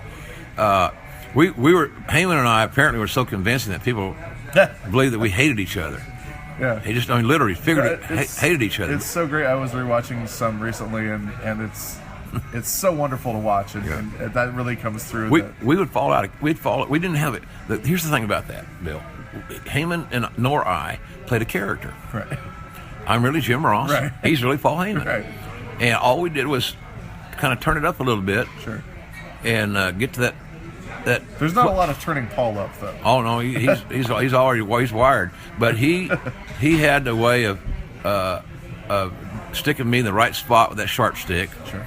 that I would respond, and then I had a way of then so we're gonna do this tonight. All right, good, and then bam, and get him and he'd get pissed off. Terrific. So for that point in time, that little isolated moment, we legitimately were pissed off at each other. Right. But when the show's over, it's over. Yeah.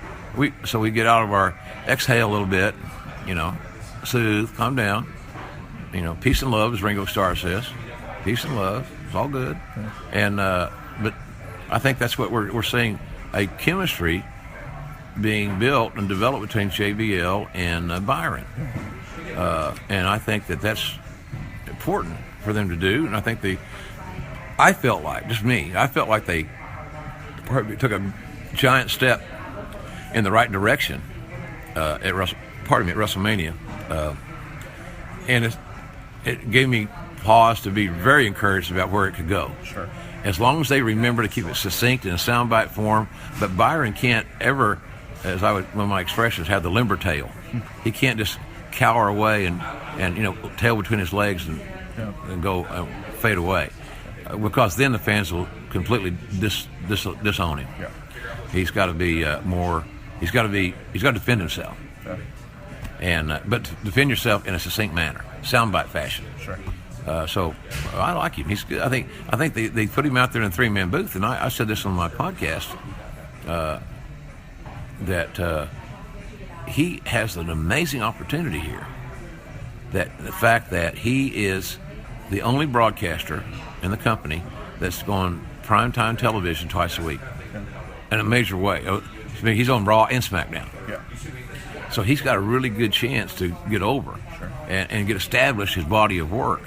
And of course, he's got to do the same thing with Lawler on SmackDown that he's doing with JBL. And JBL is a little bit more aggressive in a more traditional villain way.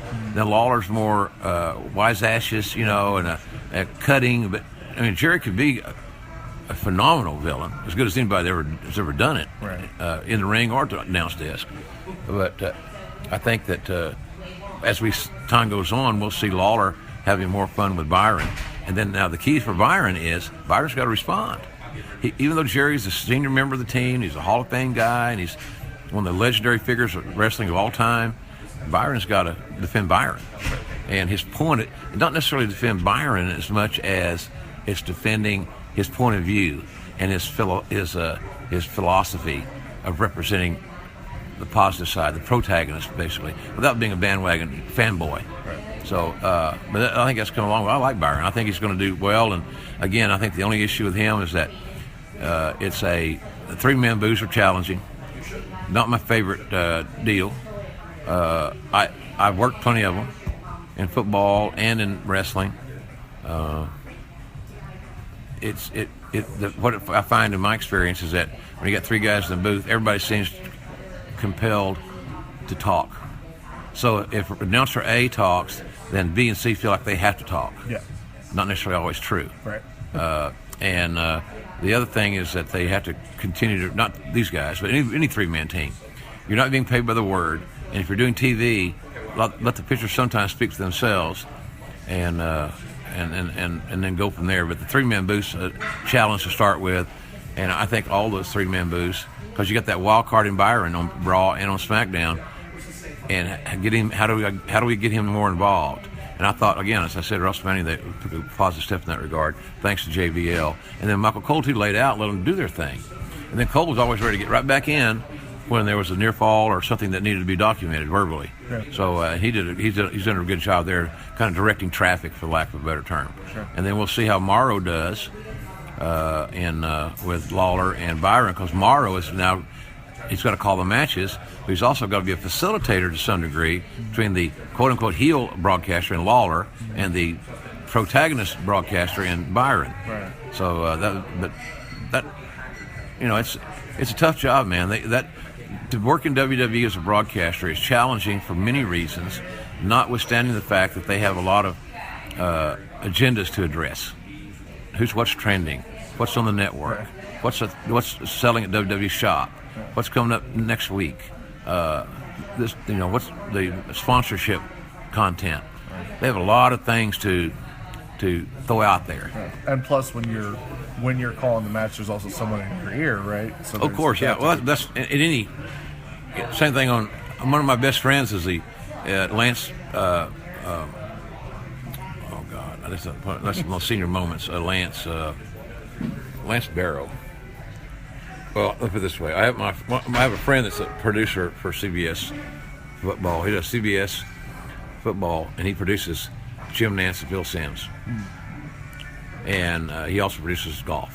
Like he'll produce the Masters. Sure. And he is, he's on the sidelines sometimes at OU games. His daughter was an OU cheerleader. He lives here in Dallas area. And we talk about that. He said, I asked him one time, how active are you with Nance and Simms? Oh, I'm in there. I'm with them. I'm there. Yeah. Everybody needs to be produced. He said every producer needs to understand the talent, and some respond better to heavy producing, some don't. Sure. But it's a situation where we all have it in the TV land, but it's all how the philosophy of the producer, and generally I would say that the producers adjust to their talent, because you want to get the best out of your talent. So if they don't like the heavy-handedness, then you don't give them heavy hands. You just give them very pertinent sound bites, which I prefer. Yeah. But in WWE, Vince is primarily the producer. I know Michael Cole produces SmackDown now, the voiceovers. Okay. He produces Morrow and Lawler and Byron. I think Vince still produces the Raw guys. Uh-huh. So you have to either decide as a producer, do I make the talent adjust to me, or do I adjust to them? Right. And that's an individual call. And more than likely in WWE, Vince is the alpha male there, and he's the creator of that whole brand, and everything you saw at WrestleMania was his vision. So I would suggest that Vince is probably going to say, well, they'll adjust to me because I need to do it this way. Right. But I never. That was, some guys had a real problem with that. I never really had a major, oh my God, I can't stand it anymore. I've had partners that say I can't do it. I just can't do it. But that was them, and I just, I was raised by an alpha male father. I was brought into the wrestling business by an alpha male booker, Bill Watts. I worked with alpha males in Turner, and then I went to work for Vince. And he's alpha male, so it never, used to it. Yeah. It never. I was. My dad kind of set the foundation for that about being around strong men, and doing what they tell you, and heavy-handed management or leadership or whatever. So that never really was an issue for me, as much as it was for some guys. Now, were there times I didn't like it? Sure. I'd be lying if I said that. I didn't say that. And were there times that I didn't agree with what I was told to say? Absolutely. But look, my dad also taught me that if you're going to take the man's money, you're going to cash his checks, do what he tells you to do. Yeah. And the day you can't do that with a clear conscience or with your best effort, it's time for you to move on. Yeah. So I didn't really have any problems with it. But the producer is an interesting thing. But all those kids are good. I don't have any issue with those broadcasters. They know they're working for a TV company. They have to understand product knowledge. They got to maintain their look, and they got to maintain their decorum and all that stuff. So I think the future for WWE is on the announcer side is bright because Michael Cole's been there a long time. I don't know how much longer he wants to travel. I have no idea. You think he'll walk away at some point? I don't know if he'll. I don't think he'll. Or move into a different role. Yeah, I think he might become a producer or somebody that works for the announcers or things like that. I can see that very easily. But I'm not predicting anytime soon. Right. Still a young guy. Sure. In the big picture. But at some point, we all get replaced, whether we like it or not. We get replaced, yeah. And you don't think there's any at this point in the pro wrestling landscape. There's no way for there to be a pro wrestling like Vince Scully.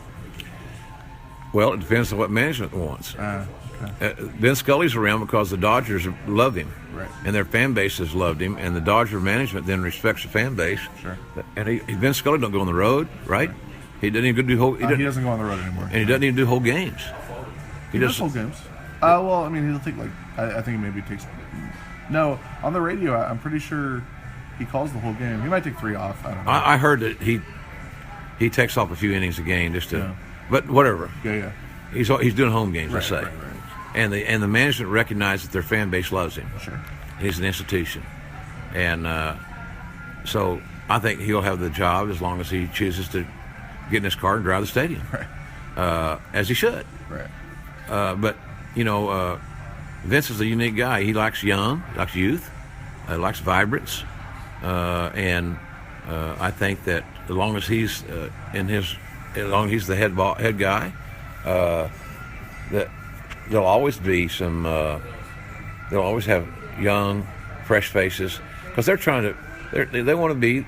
They're a TV company, as I said. So there may not be pause for the Vern Lundquist or the Brent Musburgers or Bill Raftery's or Dick Vitale's in WWE as time goes on.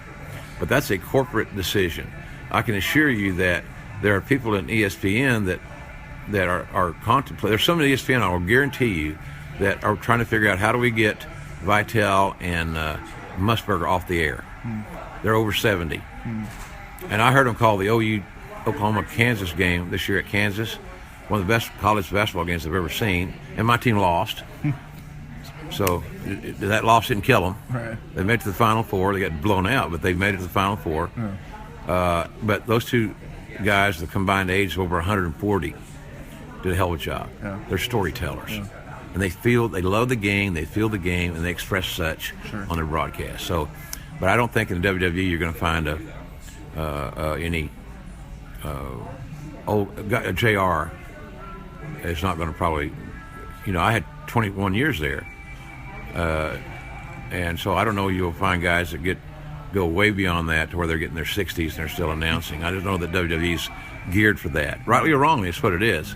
So, we'll see how it goes on. But I think that's why the Corey Graves and Byron Saxtons and these guys are so important to nurture. Yeah. Tom Phillips is another he's great. Really good kid, really good. And Tom's a very great student of the game, and I enjoyed working with him so much down in Florida. Very polite young man, very well mannered, very very professional, and good look, good sound. He'll be a player there. Yeah. And Morrow's in his 40s, so he's got years left, and he does a stellar job, and he's living his dream. I'm very happy for him. Yeah. I feel badly because on Twitter it's because he retweets a lot of things, and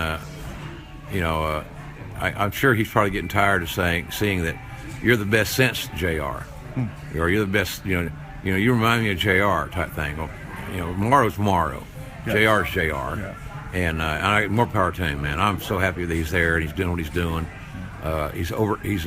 He's fought through a lot of issues with his bipolar things, and so I'm very happy for him. He's a good friend too, and I'm really really pleased that he's there. But I think now you look at my gig at Access TV, I can assure you, Mark Cuban's not looking to replace me. Okay. He likes my work. Okay.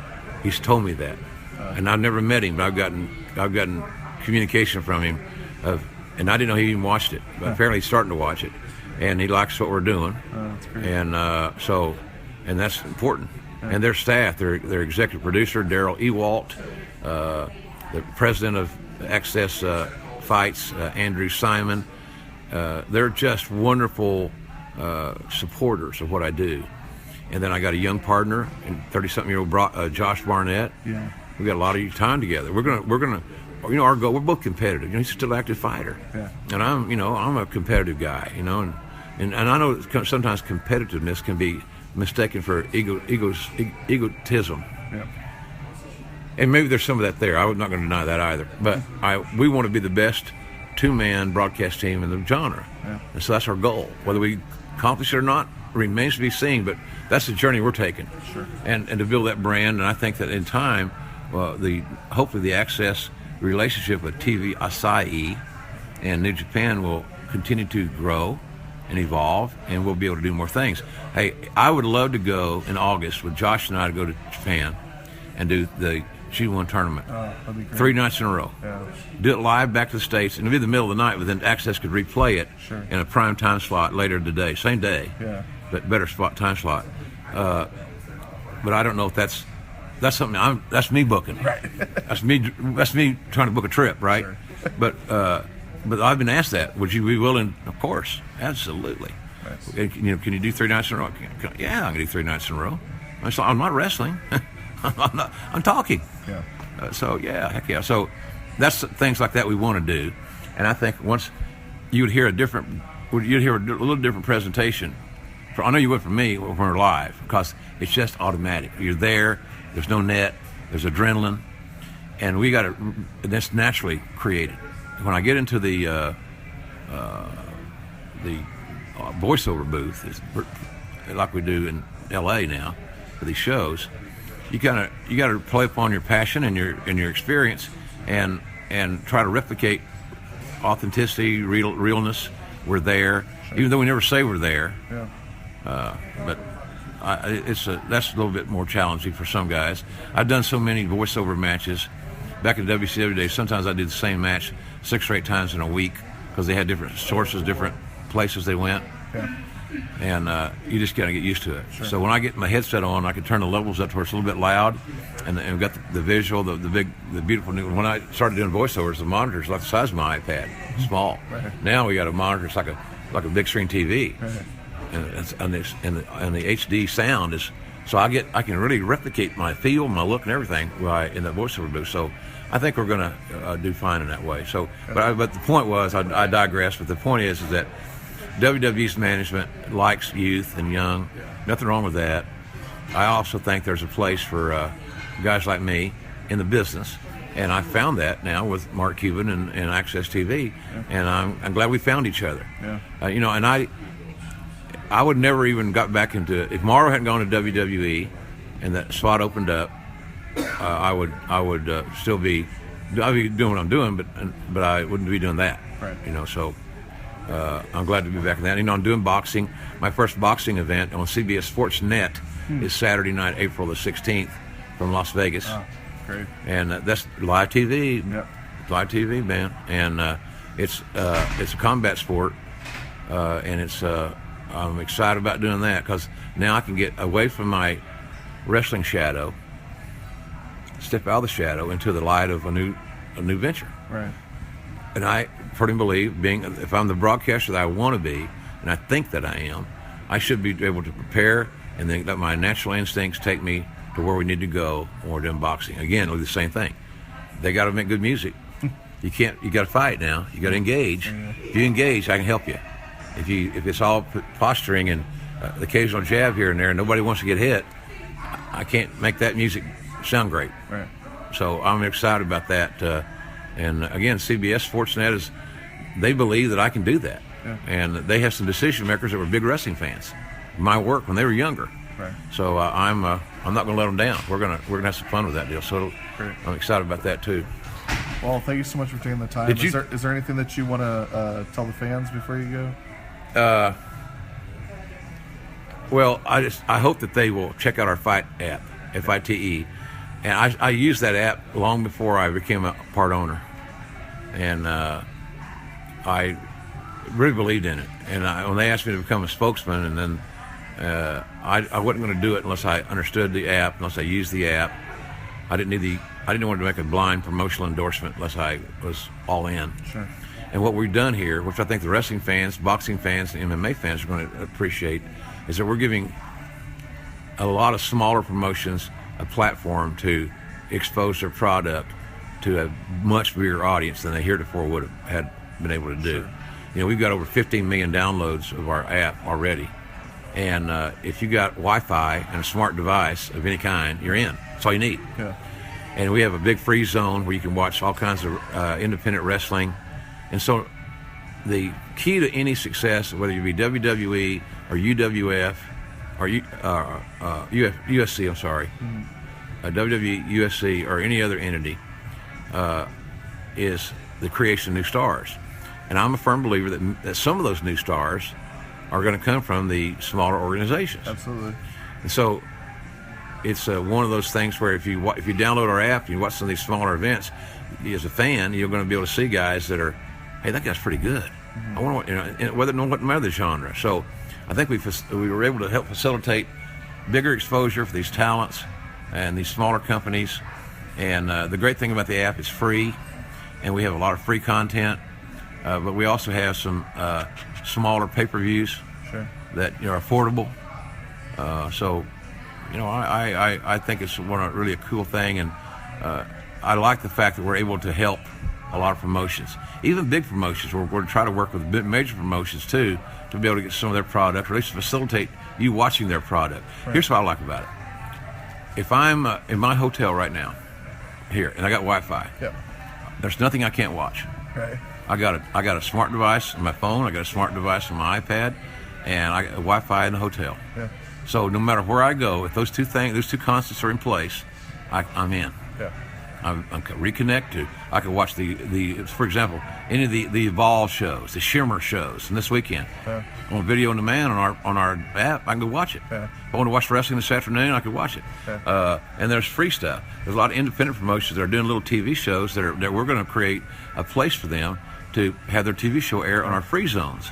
Yeah, yeah. So you can see what they do. Yeah. And then when they do their little pay-per-views, you will be more apt to maybe invest that $5.99 or $9.99 or whatever the heck it is, Yeah. So I'm really happy that we're able to do that, because I want the businesses to grow, whether it be any combat sport. And I understand, putting wrestling on the umbrella of a combat sport may be debatable. I get it. But whether it be pro wrestling or MMA or boxing, we're at least we're a place that you can find them. If you're a fan and you got this app, you can find all kinds of cool stuff. We've had arm wrestling championships. We've had Muay Thai fights, tournaments. We've had kickboxing. We've had regular boxing. All kinds of MMA shows all over the country. And of course, pro wrestling. I guess there's a lot more pro wrestling out there than the major companies that are on TV every week. Absolutely. And if you think about it, where Ring of Honor was several years ago, and how they've grown, which has been very impressive, but who they had on their roster several years ago, that now they're either on the WWE roster or they have been to great success. There's more of those situations. There'll be more CM Punks and Daniel Bryans and Seth Rollins types from that Daniel Bryan Ring of Honor alumnus from other organizations that someday will be in the WWE developmental system, or they'll get a job on Ring of Honor, they'll get a job in TNA or New Japan. Yep. Because they had a chance to grow as a professional on these TV shows, and the audience, fans are really funny, man. They gravitate to what they like very quickly. They make a decision very quickly. If they like this guy, they don't, and then they're with them. They're loyal. Sure. So I have a good time. The only other thing I would say is that my podcast is we were voted one of the top 100 podcasts in the world last year, and it's doing a phenomenal amount of downloads a week. Anywhere from 500,000 on up on Podcast One. And a new show drops every Tuesday night at 9 p.m. Eastern. And I have guests on, and I editorialize my comments, this, that, and the other, and the guests are good. And as far as, it's not just about what your favorite match was. It's not one-dimensional wrestle-centric. Sure. It's about the life of a person in wrestling. Or it's about, like when I had Ronda Rousey on, or Michelle Beadle on. They were wrestling fans, but they just happened to be high-profile media personalities that we talked about them being a wrestling fan. Who their favorites were growing up, how'd you get interested, all that, the normal stuff. But then it takes a life of its own. So it's more than just talking about, asking Michelle about her show on ESPN, or Ronda about her next fight, or whatever. It's we go beyond that. Right. So we talk to them as wrestling fans. And so that rejoins them with my audience. I never forget who my demographic is, so I want to take care of that demographic, entertain them. So it's those are the only things we're doing. I'm working on my book with a guy named Paul O'Brien. He lives in Ireland. He wrote a series of novels called Blood Red Turns Dollar Green that if people haven't read, they're amazing. They're fiction novels set in a pro wrestling territory, and it's kind of like The Sopranos meets Body Slams. Oh, that's cool. It's really cool, man. Yeah. And we're working with him on maybe some film or TV series adaptations of the novels. Oh wow. And he's helping me write my book, and we hope to have that book will be out in 17. Awesome. So, but if anybody out there hadn't read Blood Red Turns Daughter Green, it'd be something I would highly recommend, because it's really cool story. And being in a territory, my first job in wrestling was in a territory. He's so on the money because it was like a non-violent mafia. Right. You get blackballed, you had to be somebody's. To be a made man in a mafia, you got to be Italian, right? Allegedly, if there is a mafia, wink, wink, wink. But there was a lot of that organized crime, mafia-like. Yeah. Well, there was elements. it was really important in the territory days, protect the business. Absolutely. And I was lucky. It was a fluke for me to even be in the business. Right. I didn't know anybody. I wasn't a great athlete, at least not an athlete to the level those guys are. I wasn't an amateur great. Didn't have a cousin, brother, dad, uncle in the business. I thought I'd get in the business, and I got a job after Bill Watts saw me promote a couple of independent shows in my college and offered me a job. I thought I would have a summer job. It'd be fun. I'm a big wrestling fan. I loved it. What could it be like? What would I do? So I got a job for $125 a week, and I thought it'd be a great summer job, and I'd come back to school in the fall to graduate and have all these wonderful stories to tell my buddies. And little did I know that summer job lasted 40 years. So sometimes things just have a way of working out, right? That's right. Good things happen to good people, you'd like to think. And so I wouldn't have traded anything. The only thing I would like to have done differently in my career is I would like to have been able to avoid the illness, the Bell's palsy situation. The facial paralysis was challenging. And when you're a chubby guy with a southern accent, you don't need any more strikes against you. So I had to really work hard to overcome it. But what I realized out of it, Bill, was that we can't let an illness or other people define who we are. Sure. And that's the great message the message was a great message. The message I try to communicate to people: don't let others tell you what you can or can't do. You set your own boundaries, and live your own dreams, set your own goals, but don't let others tell you can't do that. You can't be a doctor. You can't be a teacher. You can't be a coach. You can't be an NFL player. You can't be whatever. So I learned that through these Bell's palsy situations, and then my fan base has always stayed loyal. We want to build a big audience on Access TV. I want those fans that like JR back in the day in WWE or NWA or wherever it may be to say, let's go see how JR's doing. Has he got anything left? Tank. And I didn't quit broadcasting because I couldn't do it anymore. I quit broadcasting because I didn't have a team. Right. And so now I got a new team, and I'm proud of my old teams. Teams, plural. Sure. As I said, this experience was wonderful. I lived my dream as a little single, kid, and only child, living on a farm all his life, to, thinking that, being in the wrestling business. And I said to people and I do motivational speaking and colleges and stuff. I said, I went from the farm to the garden. I went from the farm of Oklahoma that I grew up on to the garden of New York City. Right. And so it kind of entails everything that I've done. So It's been good. It's been good. I'm really happy. Awesome. Well, thank you so much. I appreciate it. Oh, you bet. All right, so NXT wasn't really a show last week. It was mostly a recap but that also had the Apollo Crews versus Elias Samson barn burner that we didn't get to see on TakeOver. But basically, it was NXT starring Kathy Kelly.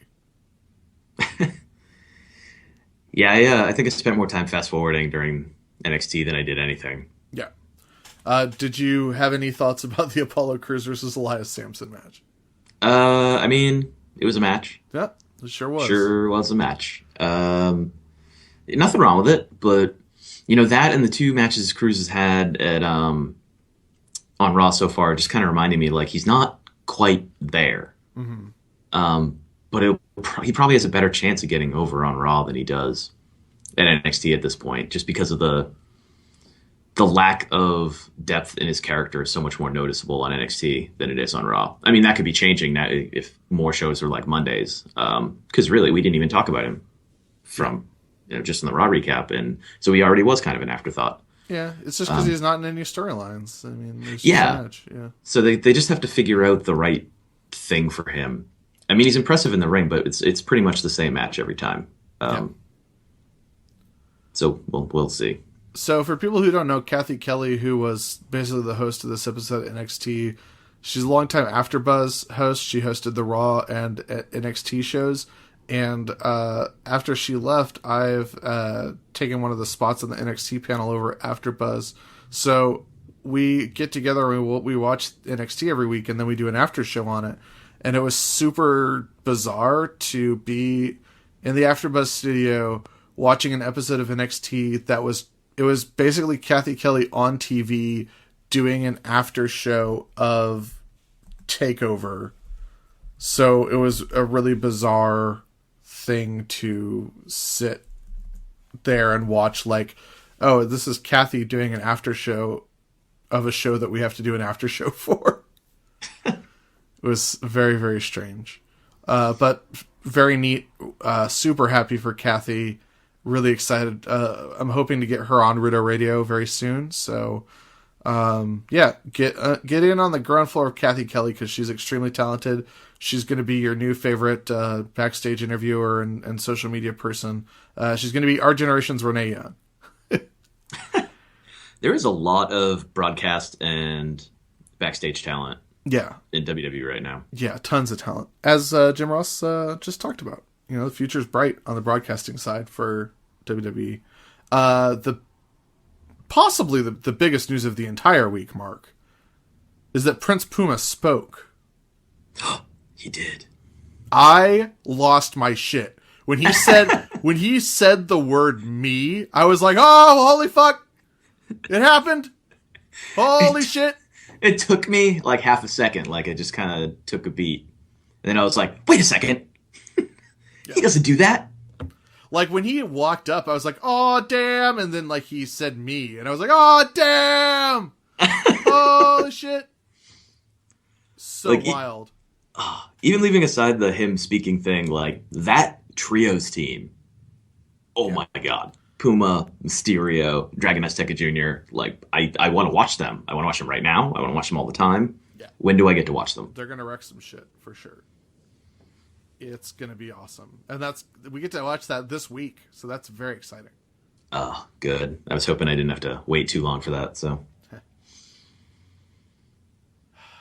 Yeah, Lucha Underground, amazing episode. Very storyline heavy this week, but do you think there's anyone who could beat Matanza, Mark? I don't know. I feel like it's going to take a joint effort, which maybe there was a little bit of a tease for. Mil Muertes came in, made the save for Phoenix. Maybe not necessarily for Phoenix, but at the same time, Katrina and Phoenix have that history. So, maybe Mil's doing a little bit of Katrina's work in that regard. And we didn't get to see him face Matanza because he was out of Aztec Warfare before That's right. Matanza showed up. Yep. And he's the first one who's really hit Matanza in a way that like he reacted to. So I don't know, maybe Death can take care of Matanza. Maybe he's going to need a little help from Life. We'll see. That's fun to think about. Very fun to think about.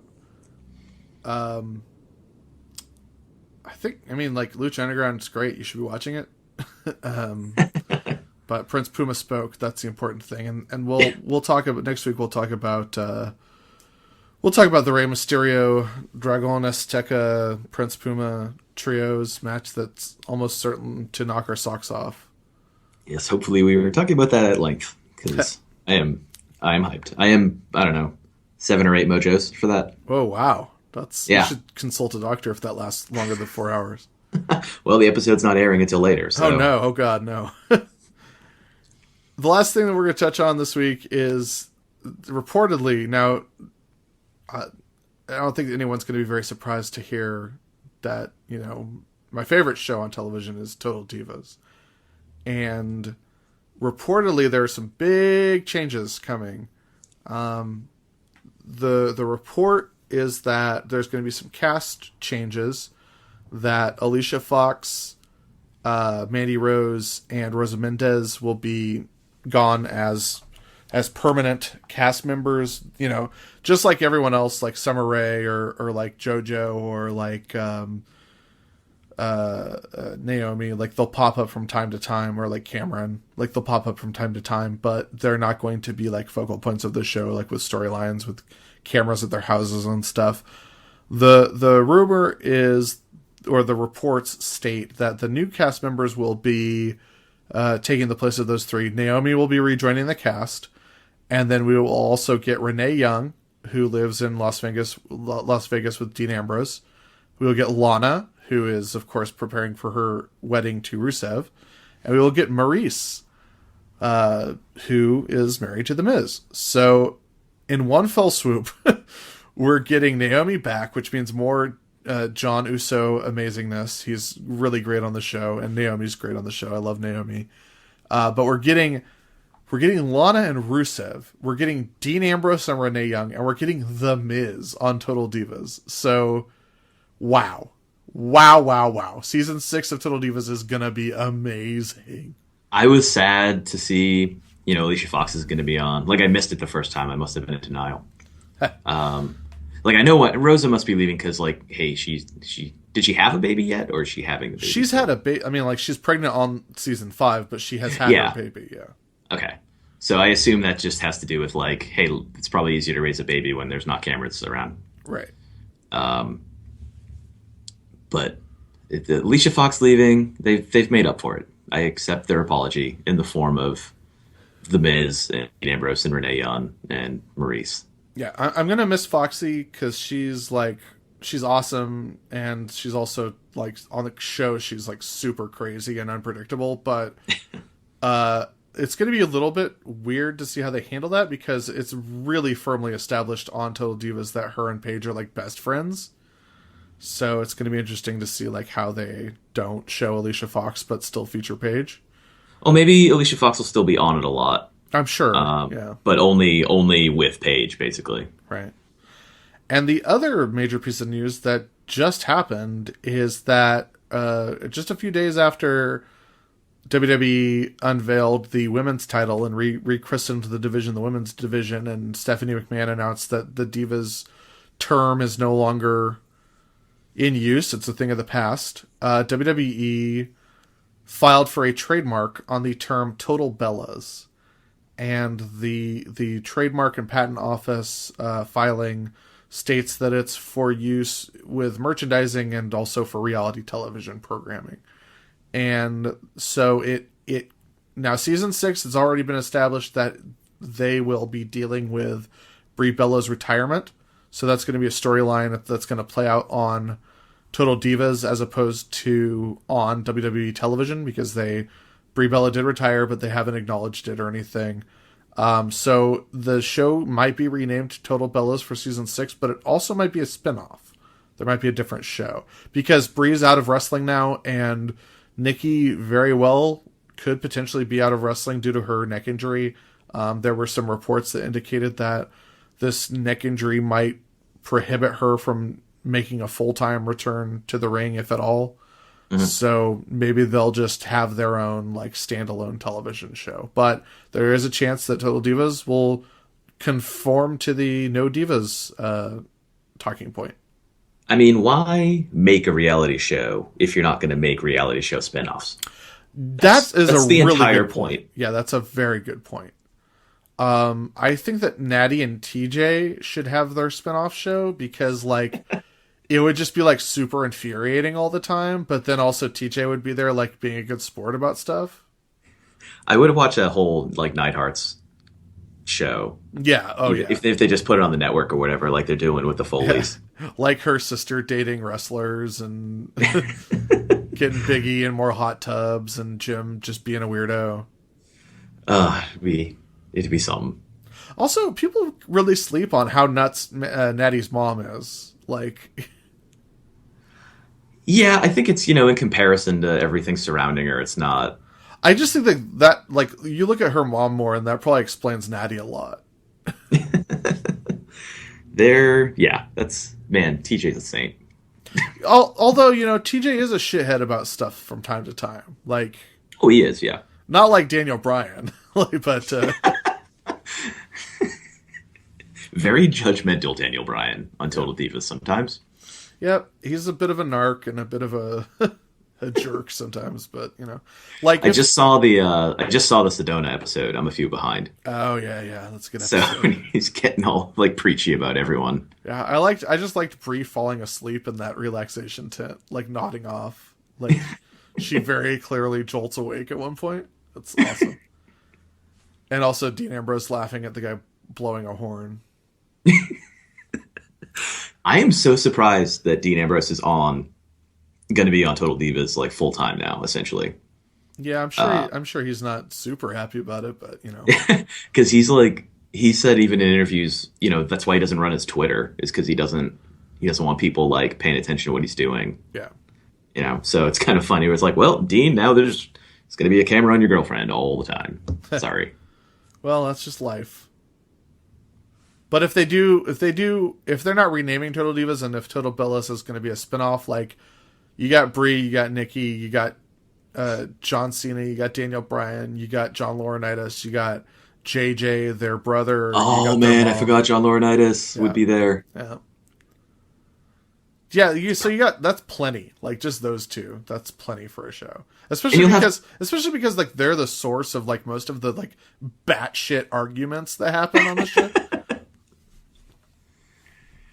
It's true, and they'll have there'll be plenty of like crossover opportunities too. Yeah, I mean, you don't have to hard sell me on like, would you like to watch 2 Total Divas shows every week? Yes, the answer is definitely yes.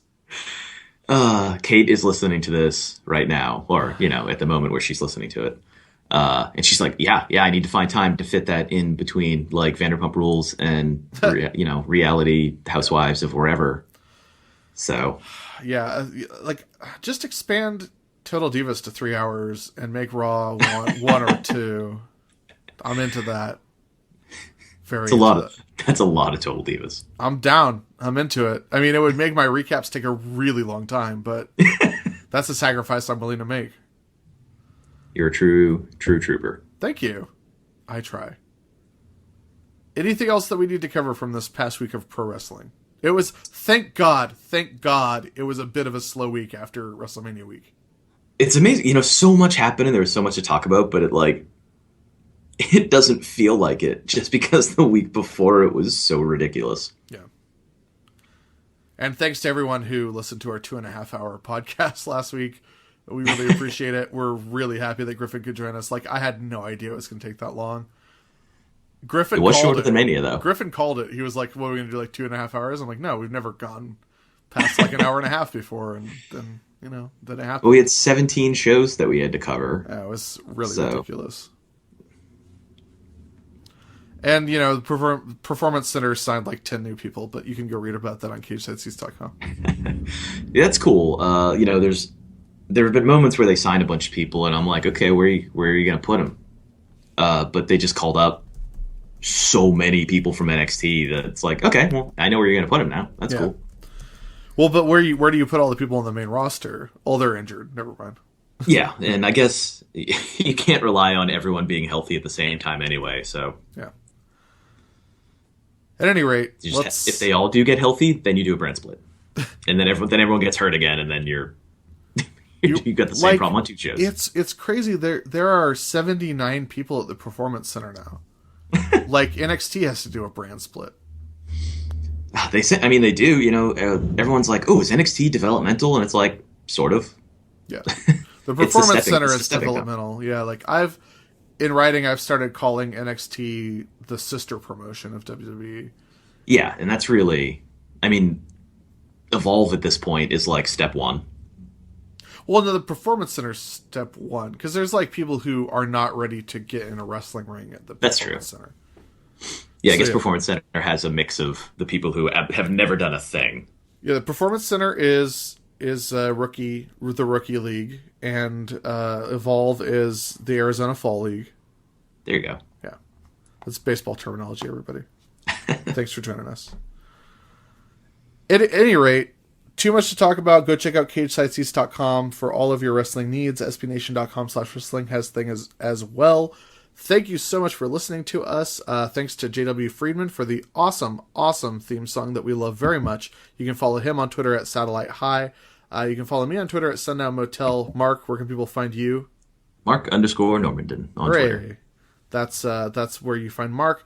And we really appreciate it if you like and listen to our podcast. If you could take a minute to go over to iTunes and rate us and review us. If you have too much time, not enough time on your hands to think of a review, just copy down this review and paste it in. Say that Rudo Radio is the Hamilton of wrestling podcasts, and give us as many stars as you feel is appropriate. But we'd prefer 5 because that's the best, and we like making a show for you. Anyway, three's not enough. I need 5. Yes, exactly. And NXT Best of Season 1 or Best of NXT Volume 1 is a very good 3-disc set that you can pick up. It's a pretty comprehensive look at where NXT came from and where it's at now. I just watched it. It's really good. Anyway, thanks to Jim Ross for joining us, and thanks to all of you for listening, and we'll talk to you next week.